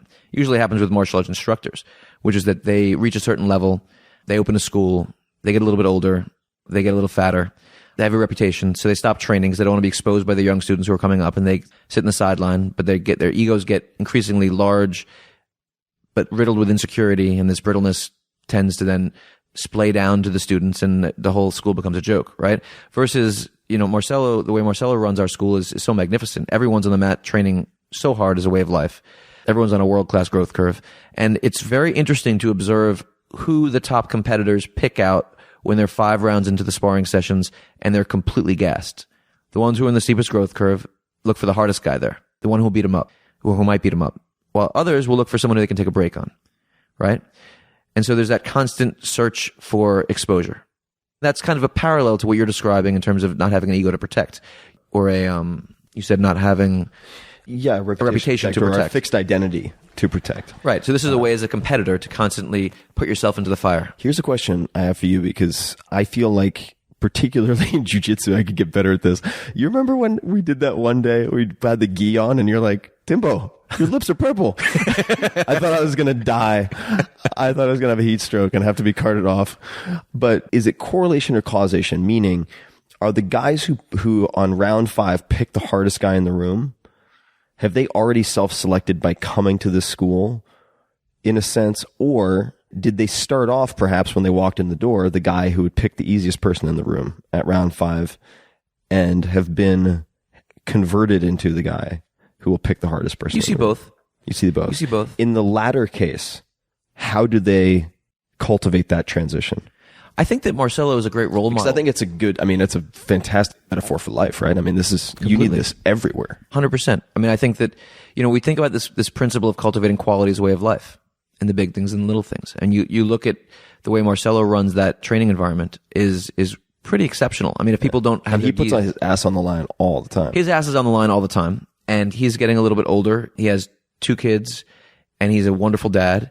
His life is not just 100% jiu-jitsu anymore. He has all of these, young 20s, at this point, world-class students who want to go at it hard with him, and he goes at it hard with them. He wants to. He doesn't mind getting exposed. He brings it. He's living it. But he's also creating an environment where people are present to quality in the little things. If someone it doesn't have their gi on straight, if they haven't tied their belt, if they're sitting in a way that's sloppy. What happens? He tells them to straighten their gi. I love that. I love that. When people are running, are doing the warm-up, if they're cutting the corner a little bit, he tells them to run the full circle. If people are doing a certain drill in a sloppy way, he refines it.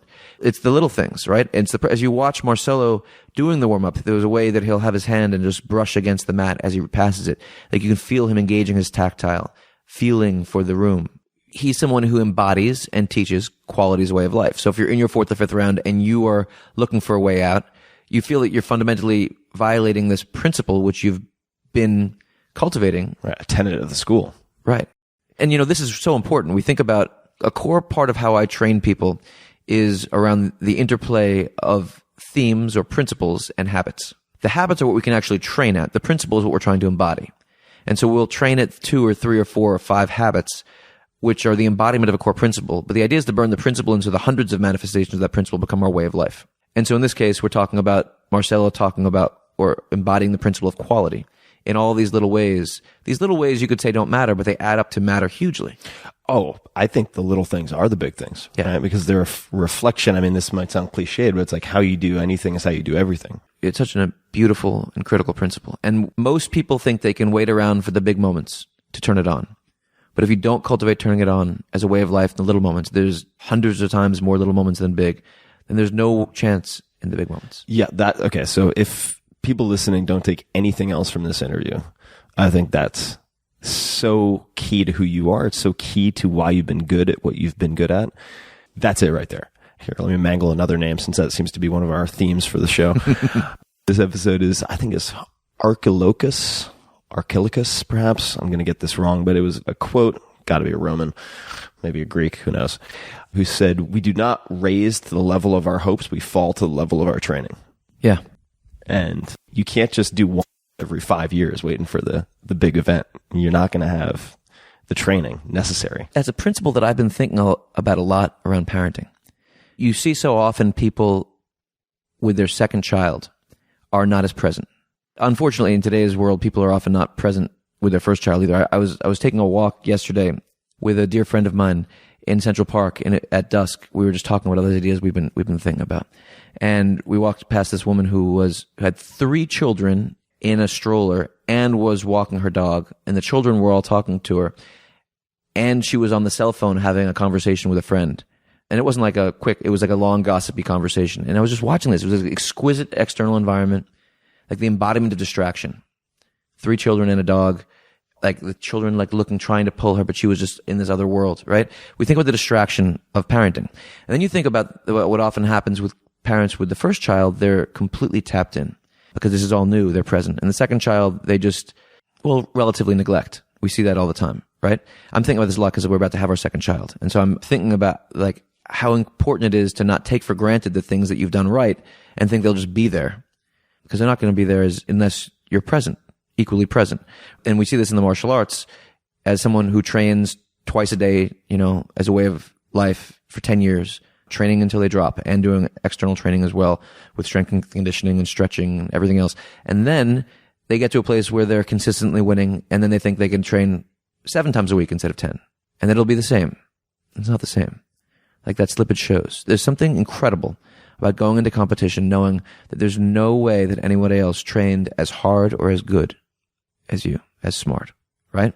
So we're not talking about training quantitatively. We're talking about training qualitatively, right? The confidence that comes out of knowing in any discipline that you're at, that you gave it your all. When I work with someone, I say that, one of my many filters is looking at someone in the eye and saying that working with me is living as if you're training qualitatively, as if in a world championship training camp. Qualitatively, but I look at them in the eye, and some people you see a fear. You see the fear of exposure. Other people you see a lean in, an eagerness, a gameness, a hunger for what that exposure will lead to, right? Those are 2 very, very different paths. Maintaining presence to that quality, even after we've assumed that we've got it nailed, right? You see this with people around presence. You see there's so much bullshit in the meditation world, for example. So much bullshit. Because people might have meditated wonderfully for 4 or 5 years or 6 years or 8 years or 10 years, but then they get ego involved with it. They put together their schools and they're not embodying it anymore. And then it becomes hollow. They kind of slip from the philosopher to the philosophologist without even knowing that it happened. They weren't even present to the question. Firewalking process. Yeah, that's important. What is the firewalking process? This is new to me too. I'm not sure I've heard you discuss this. Yeah, this is something I've been really, for the last year and a half or so, developing intensely. I think it's been a core part of my process for a long time, but training people, I've been on this really intense learning curve on how to work with people on this. So the core to the principle is that people tend to learn from their own experiences with much more potency than they learn from other people's experiences. And the firewalking process is that's what I call, that's my term for a gateway to cultivating the ability to learn with the same physiological intensity from other people's experiences as we learn from our own. So for example, if you're a jiu-jitsu fighter and you slightly overextend your arm and you get armbarred, in, let's say, mundials, in the world championships, right? Your arm is being separated from your body. You feel like your shoulder is disconnecting, your arm is breaking. If you don't tap, you're going to break. So you have the combination, and often guys will fight it. They won't want to tap. It's the world. So they'll have the combination of huge disappointment, all the adrenal reactions to being caught and being wounded, and maybe torn ligaments or tendons, right? Depending on how the injury sets in, or maybe a bone. And they will burn that lesson into themselves, and they will not overextend their arm that way again. That's been burned in on an animalistic level. But if they watch somebody fighting and then watch them overextend and get caught in an armbar, that's just like nothing. That's an intellectual knowledge that has no impact on whether or not they'll overextend. But if we can cultivate the ability to learn from other people's errors or experiences with the same intensity as we can learn from our own, it's unbelievable how that can steepen the learning curve. What would be an example of that beyond jiu-jitsu? Well, for example, a really interesting live example that I'm playing with today is that we, working actively with investors, is that, we are, a brilliant investor recently used the term the Pavlovian impact or the Pavlovian influences of growing up in a bull market, right? So most investors, most relatively young investors, grew up in a post-2008 world. So all of their subtle responses have come from growing up in a bull market. So for the most part, they've experienced pleasure when they put the foot on the gas, and they've experienced pain when they've taken the foot off the gas. For the most part, it's oversimplified. It's really interesting to sit down and think about all of the cognitive biases, right? All of the subtle associations that come with growing up in a bull market. Now, traditionally what people will say is you have to live through certain business cycles. You have to, the school of hard knocks, right? We have to learn from the pain of the other side. But can you take a highly talented young investor who has grown up in a bull market and give them the wisdom? If you think about the journey from pre-consciousness to post-consciousness competitor around a certain theme, give them the wisdom of living through many market cycles when they haven't, right? So then you can deconstruct systematically what does a bear market look like. Now, I'm not sure if we're in the beginning of a bear market now, but let's just say that we are maybe in the first or second inning of a bear market now. Maybe we're in the tail, like the 8th or 9th innings of a bull market. Maybe we're in the 9th inning of a bull market and we're going to see some huge round of intervention and we're going to go into extra innings of the bull market, right? No one really knows. Maybe there's some other dynamic at play. Even the great macroeconomists don't know, but they have a sense through this deep study of either macroeconomics or valuation. But we are at one point someday, relatively soon, we'll probably enter a bear market. So it's going to be very important. And so if you haven't lived through one, well, one thing you can do is you can deconstruct what a bear market looks like and you can have them firewalk it. And so what that means is suddenly and a bear market doesn't just mean going down. It actually means the subtle undulation of, it's often going down for 3 weeks and then a really steep 2-week rally and then going down again for 3 weeks and 2-week rally. So people often, even people who are betting, think the market will go down, get really hurt in bear markets, right? Because it's violent. There's a volatility to it. Volatility, yeah. Right? And so the question is, how can, in this case, an investor who's grown up in a post-2008 world firewalk market cycles so that he can burn that wisdom into himself or herself? And then the question is, how do you do this, right? And so a lot of the things that we discussed around physiological awareness, right? Somatic awareness, cultivating the sensitivity to what's happening inside of us, right? What comes with that is the ability to switch state, emotionally, adrenally. And so if we visualize something very painful to us, if we visualize with tremendous potency, we can have a physiological response to that. True even of exercise training. People who say take a 10-minute meditation visualization session in lieu of, there we go. All right. That means we have to go pick up Jack from school. We have to go pick up Jack, but they get the benefits of the exercise in large part just from the visualization over 10 minutes. But we have to go grab Jack. And to be continued. To be continued. Awesome. Okay, so we're back. We're back. Reclaimed the boy from school, ate some Japanese food, talked about life. And now, here we are. For the continuation, firewalking, visualization. We're going to talk about casts. Let's continue with firewalking. Yes. You were just bringing up the physical dynamics that are possible with intense visualization, right? I had this formative experience I wrote about years ago where I broke my hand 7 weeks before a national championship when I was training in the Chinese martial arts, push hands. And I was in a cast for 6 weeks up until, I think, 3 days before the nationals. And the doc said I couldn't compete in everything because I'd be atrophied. But I was committed to doing it. And it was really interesting because I was just doing all of my training one-handed and visualizing the weight work that I was doing on the one side passing over to the other. The weight work. Weight work. Resistance training. Yeah, I was doing my martial arts training one-handed, which was fascinating on its own to just work on being able to do with one hand what you can do with two. That was tremendous. But I was also visualizing the resistance training I was doing on one side, passing over to the other. But really intense visualization, not just like thinking it, but burning it in. It's kind of when I made my firewalking, the distinction between kind of thinking about it intellectually, sort of trying to visualize it, or versus burning it in. With every sort of sensory simulation. Yeah, like with your whole like spirit, burning it in deeply. And it was fascinating to see when I took off the cast, I had basically not atrophied. And I competed the next 3 days later and won. The doctors, I mean, they were pretty surprised by it. A lot of Western medicine is pretty surprised by. I mean, they're closed-minded about these kinds of things. What would you do to translate that to something less obviously physical? Like we were talking about training people who've never been through a bear market, right? To have the wisdom or the lessons learned of those who have been through. So pragmatically, how do you simulate that? Do you have them interview someone who's gone through it and then try to relive those stories through visualization, or what would the process potentially look like? Cultivation of empathy, to be able to do what you just described very deeply, is one thing. To be able to live someone else's experience profoundly. First of all, we have to really be clear about the distinction between intellectual knowledge and somatic knowledge. When having something burned in, there's an adrenal response, right? So there's a physiology to having an experience very intensely. We have to learn how to create that physiology, right? So how to undulate, so we can do biofeedback training, undulating between states of physiological coherence and states of extreme stress, so that we build up the ability to kind of move between them at will.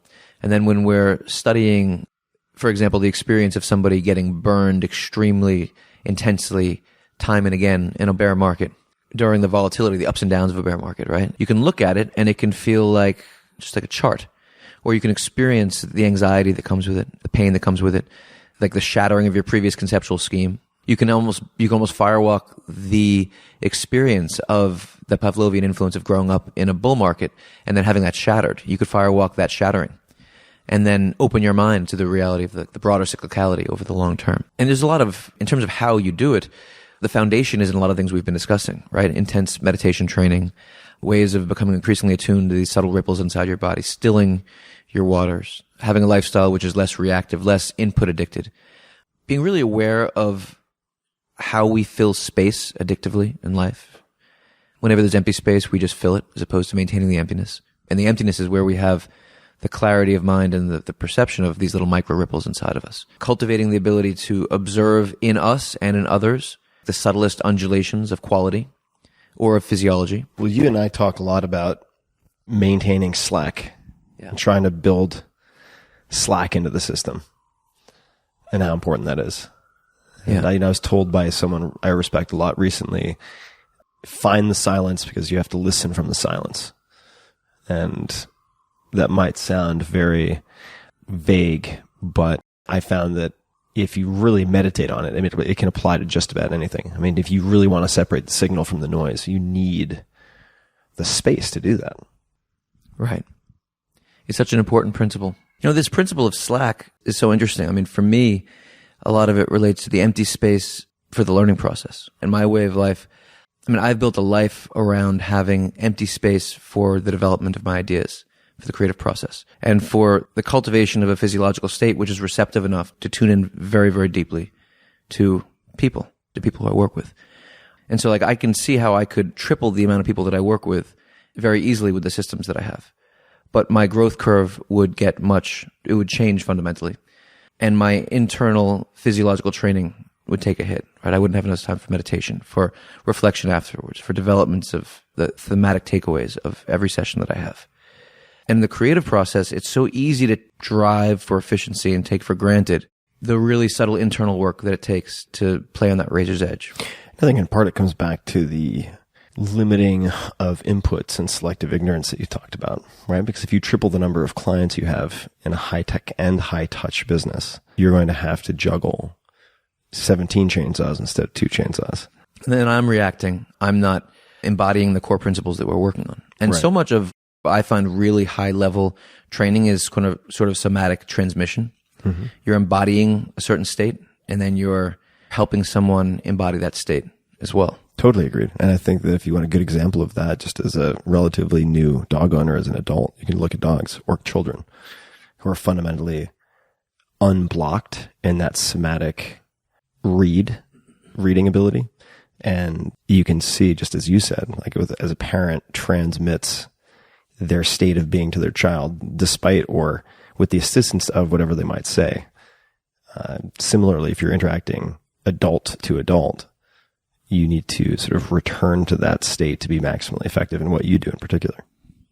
And then when we're talking about sort of dancing on the razor's edge, when you're moving up the growth curve in a certain discipline, there's a lot of things that you can do to reach the first 80th or 90th or 95th percentile of something. When you're talking about the last 0.001%, you're talking about these arenas where the greatest insight will be right next to the greatest blunder. You have to be willing to go just right on that razor's edge, right? As you think about, like, I was having this great conversation with the sports psychologist Michael Gervais a couple weeks ago, and he used this language of thrusting into big waves, right? The experience he had to go into, like, to push himself as a surfer to thrust into big waves. I love that expression. But of course, if you're thrusting into big waves, then you can easily push yourself into the wave you shouldn't take.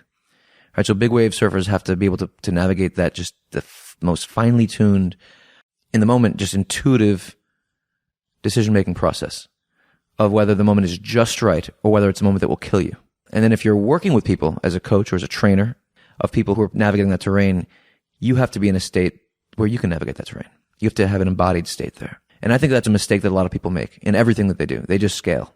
They scale and dilute quality. And when they dilute quality, you lose the ability to successfully navigate the razor's edge. And then by definition, you're probably more destructive than you are helpful.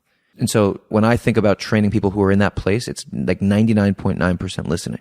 And ideally, you can make the most potent suggestions with the lightest touch feasible.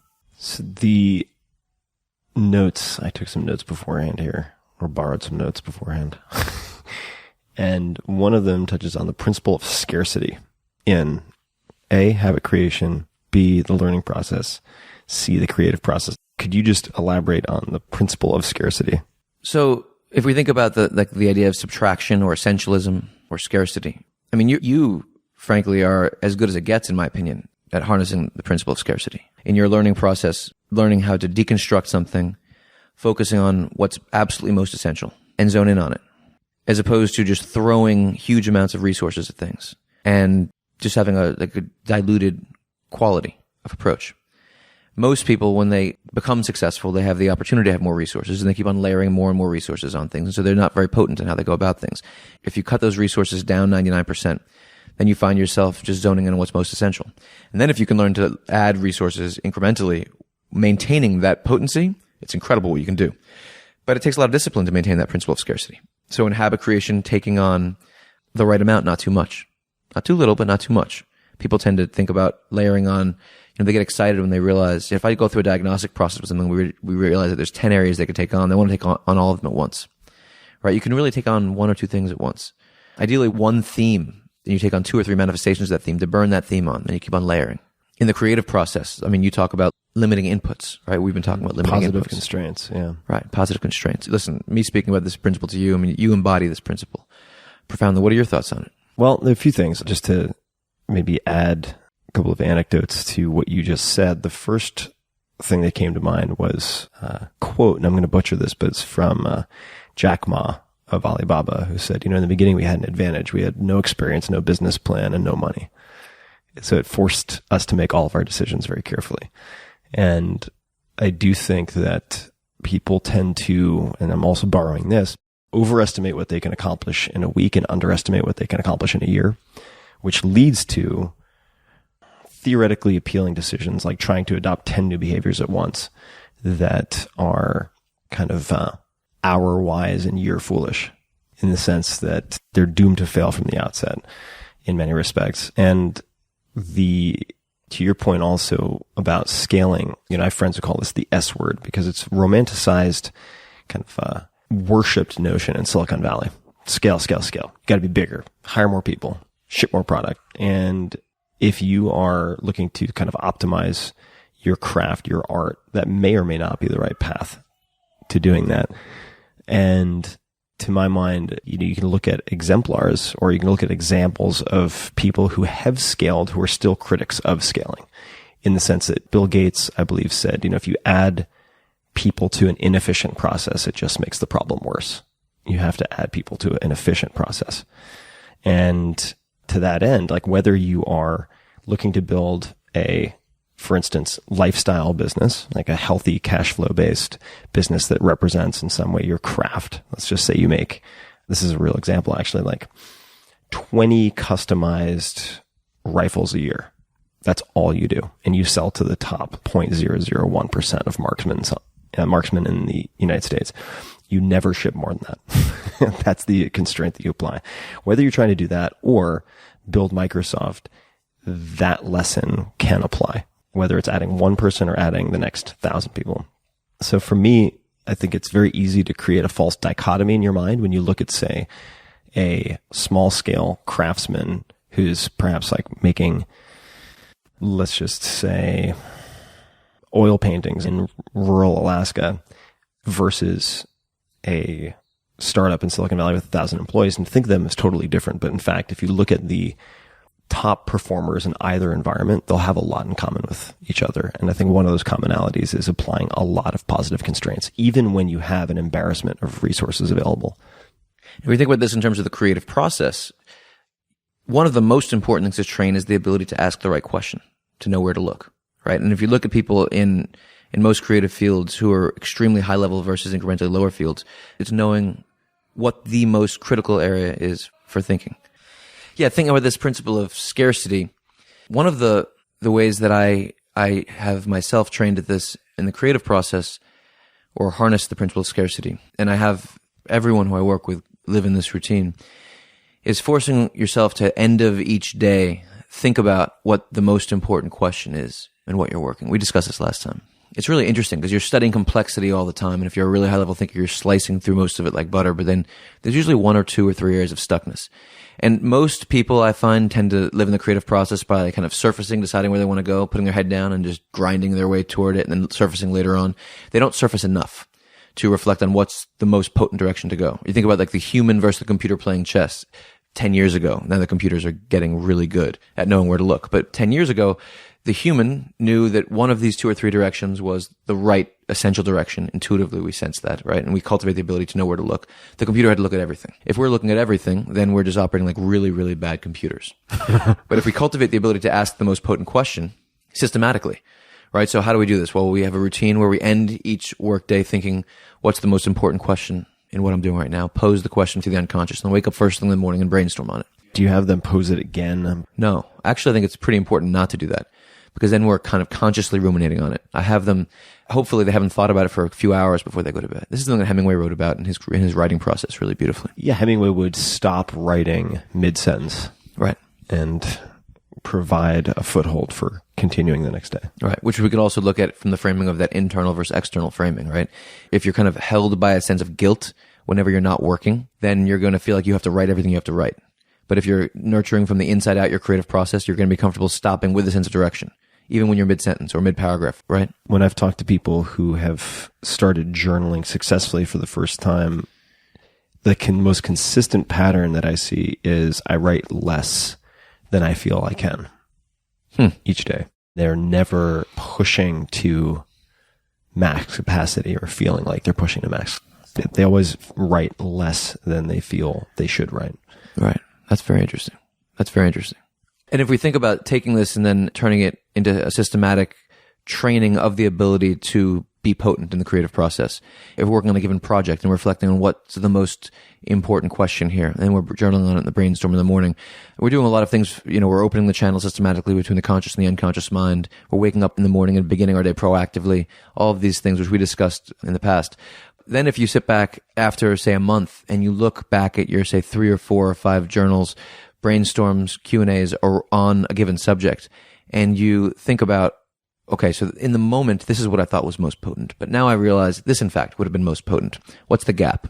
Deconstruct the gap between your understanding then, your understanding now, and then design your training process around deconstructing that gap and training at what that gap revealed.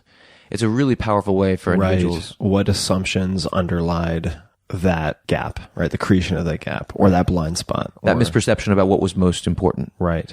Right? And so you're training yourself day in and day out like water, right? To be an increasingly potent, and that this is manifesting scarcity, and that we are forcing ourselves, no matter how many resources we have, to think about what is the most important question. and what I'm working on right now. Do you journal every day? Yes. When do you journal? I journal throughout. So it's like I'll wake up in the morning, meditate, take a cold, then hot, cold undulation shower, and then meditate, and then I will journal. I've had periods where I've just moved right, especially when I was working in lucid dreaming, where I'd move straight from sleep into journaling. But that's my rhythm today. And then when I have insights throughout the day, I'll do quick journals about them. And then after I have sessions with clients, I'll do a journaling session on the most important takeaways. Do you do that in a notebook or do you do it digitally? I do it on Evernote, and then I tag everything thematically, which is hugely important for me. I have all of my journals and all of the resources, that I find valuable tagged thematically and through habits in the language of my training process. And so this is incredibly powerful for being able to give people resources, for me reviewing the ideas without having recency bias impede how I communicate. Can you say that one more time? So if I have a client who I think has to work on a certain theme and I want to give them resources they can read on it, I can just click on the tag on Evernote and all of the resources, things that I've written and things that I've read circling that theme are right there. Got it. And it's also really powerful because it's really hard to overcome recency bias. I see, without recency bias, right, meaning like the primacy and recency effect. So you're recalling what it is you read most recently, not necessarily the best resource. Right. Not necessarily the foundation of my relationship to the theme. Understood. And you want to communicate it from someone has learned from the foundation up. So really powerful. The tagging, I find I'm sure Evernote isn't I'm not a big tech wizard, as you know, but just to put this in perspective. So we were looking for, I'm using the royal we. Josh was looking for Dinosaur Train for like 10 minutes. And then he's like, you know what? I think I'm going to search this thing. And I was like, and you say you're not good at tech. It was a good showing. No, Thanks, man. That was a big discovery. And then Jack's like, there's Dinosaur Train. Amazing how this search function works. Should we talk about thematic interconnectedness? Yes, let's talk about it. I'd love to talk about it in the context of education a little bit. This is one of the thematic interconnectedness is one of, maybe that's the essence of my relationship to the world or beyond. I think you and I have, as in our eccentric conversations all over the world on surfboards and wherever else, this has been a big topic for us, right? Yeah. It's been a huge part of how I've approached learning, from my foundation and looking at the relationships between chess and life, learning about life through chess, then in transferring level over from chess into the martial arts, and then first Chinese martial arts, then into Brazilian Jiu-Jitsu. And then when I work with people, it's really how I learn, and it's how I've found it's really powerful to help people amplify their growth curves, to teach them to be able to learn the many from the few, or from the one, right? Learn the macro from the micro. Break down the boundaries between disparate pursuits or disparate parts of life, but between the personal, the professional, the technical, and the psychological. And if we have an experience where, we're on surfboards and we have some little thematic breakthrough and we can apply it to every other aspect of our life, it's really interesting what can happen because we're pretty well calloused over in our areas of strength, but in areas where we're less advanced, we can be more raw and we might be more conducive to breakthrough sometimes. Oh, 100%. You can see things with beginner's mind because you have no other choice. Right.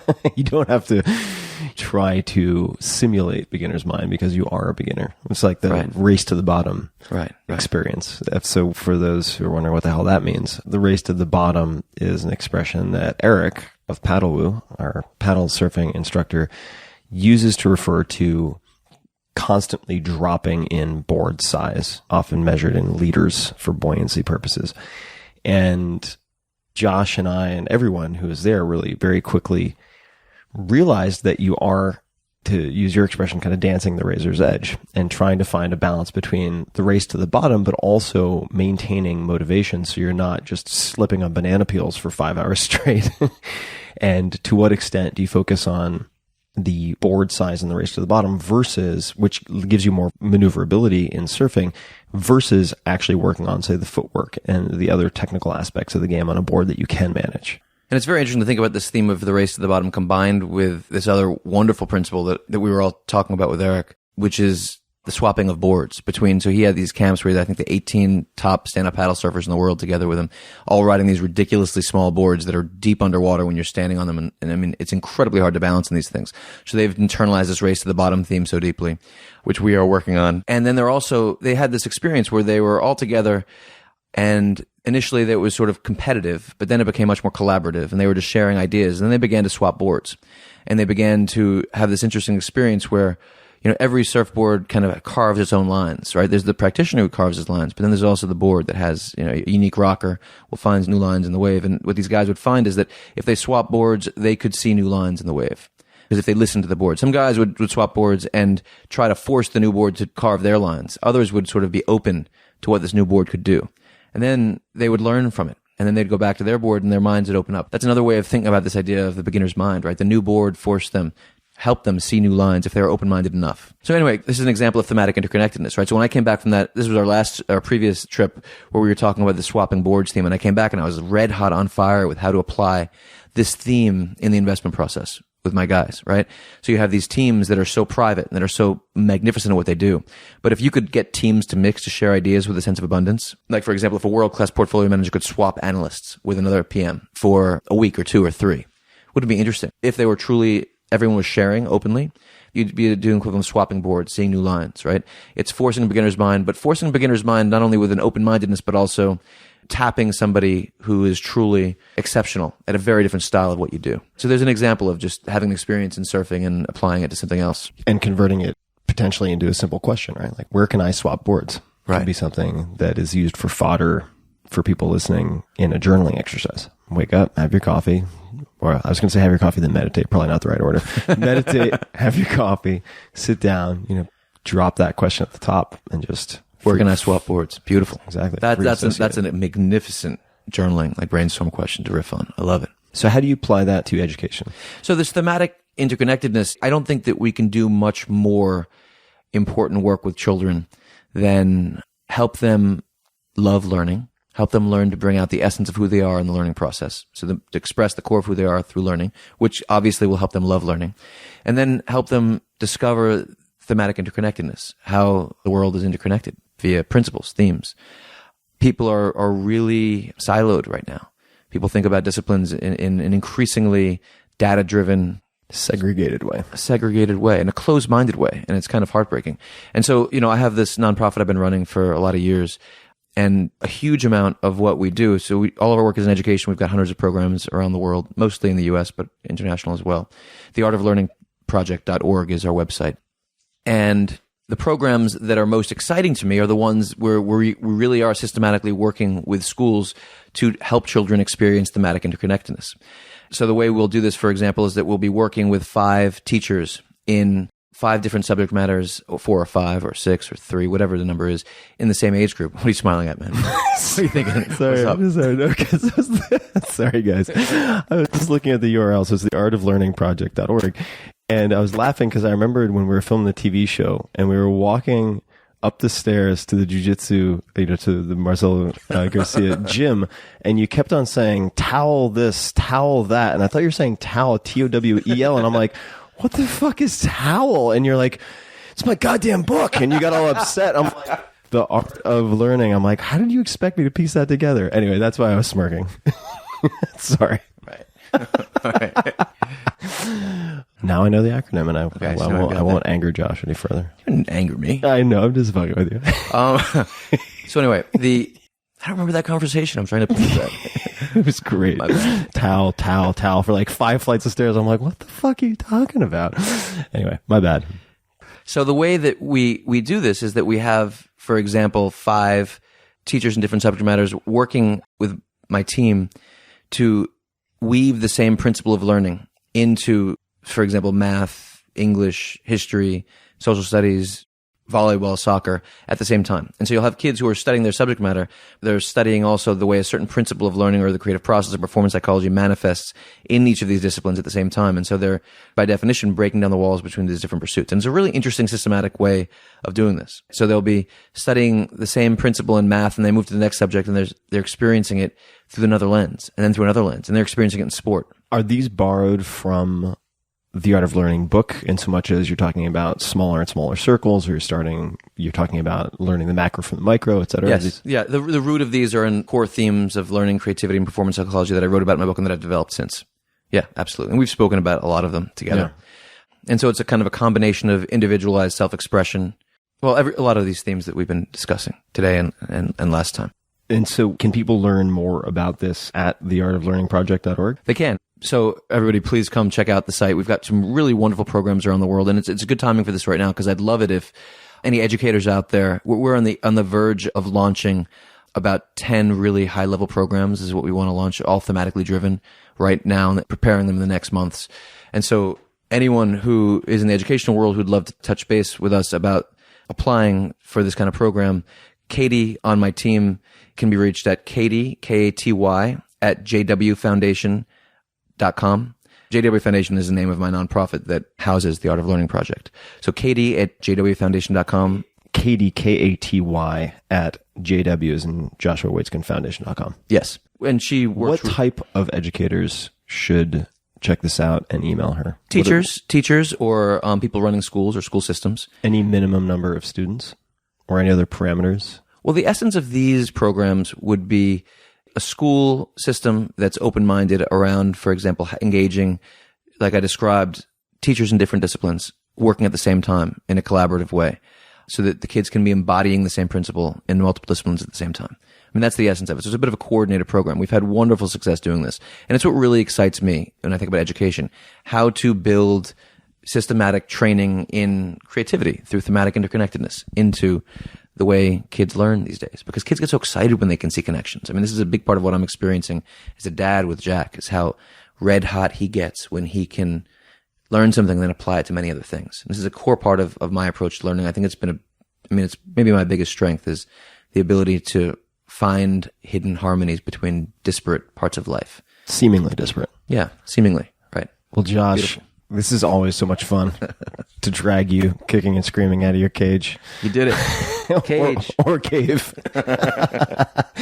I like cave more. I like cave more. I don't know why I was thinking cage. I guess that's just my inner primate coming out. But the people have asked me often about education following my TED Talk, where at the end I close out talking about tackling different facets of education. And I feel like your approach and principle-based lens through which you can not only spot but teach interconnectedness is just so incredibly valuable, like you said, in an educational system where fields are increasingly siloed and viewed as separate, and you have political turf wars between departments and whatnot, which only exacerbates that problem. And I feel like this is a massively powerful step in the right direction. So number one, thank you for that. And number two, educators listening to this, or if you're just curious to check it out and might be able to help in some way, theartoflearningproject.org. And then if you get a taste of that and it seems compelling and you want to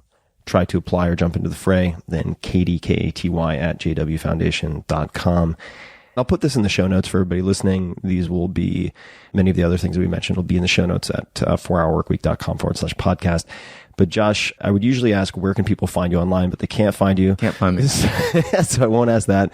Is there anything that you would like people to, besides visiting the resources we just mentioned, anything that you'd like people to take away, consider, do, any action, anything that comes to mind you'd like people to walk away with, just as a closing comment or question? That's a big question. Yes, absolutely. It's funny, as I sit with this now, for so many years, my primary identity was as a fighter, a competitor. And I've transitioned in recent years, and I find my primary identity now is self-identity. The way I experience myself is as a nurturer of people. My family, the people I work very closely with, and children as I work more broadly in education. And when I think about it through the context of nurturing people and nurturing ourselves, I think that we're living in a world of so much noise and so much distraction, and of the space being constantly filled, that it's rather remarkable what can happen if we cultivate a mindfulness, a stillness of the waters as a way of life. And we find the beauty in that. There's so much beauty that can come from silence. We can learn so much by feeling the inner ripples of our internal experience. And as parents, embodying what we want our children to embody, living it, right? Walking the talk, putting away our phones, living a life of deep presence with our children, with our students, with the people we work with, cultivating empathy, cultivating compassion. It scares the hell out of me how powerfully I see the world moving in another direction from this. And there's so much that we can learn from the speed of what computers can do, of where AI is headed, of what big data can reveal. It's thrilling to me, as long as we stay in touch with the essential parts of our humanity. And when I experience what happens working with people, with adults or with children, when we're just completely present and we cultivate that presence as a way of life. It's incredible what can happen between people. And when I experience the scars in children that I see everywhere, that come from the anxiety that comes from the lack of attachment, secure attachment, the lack of the attunement of the parent, the lack of the embodiment of the parent or the teacher, and these things that are spoken about. It's heartbreaking. Maybe I'm really, really old school, but there's something about the cultivation of deep presence and quality as a way of life, which just rings all through me. And honestly, the other thing I'll say is that after having the experience I had a few months ago, coming as close as you can come to dying, as you can, basically. I mean, first of all, on a tactical level, please, if anyone's experimenting with different forms of breath hold work, like the Wim Hof method, which I think is very interesting and quite powerful, please don't do it in any water, even an inch of water. Because if you go out, you don't want to be in water.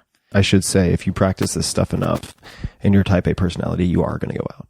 It's not just a high probability, it's almost a certainty that you're going to go out. And to think otherwise is really courting disaster. So do not do it in or near water. Yeah. And when we talk about firewalking, about learning from other people's experiences with the same physiological intensity that you can learn from your own, there's something about when you go over that edge, over that cliff.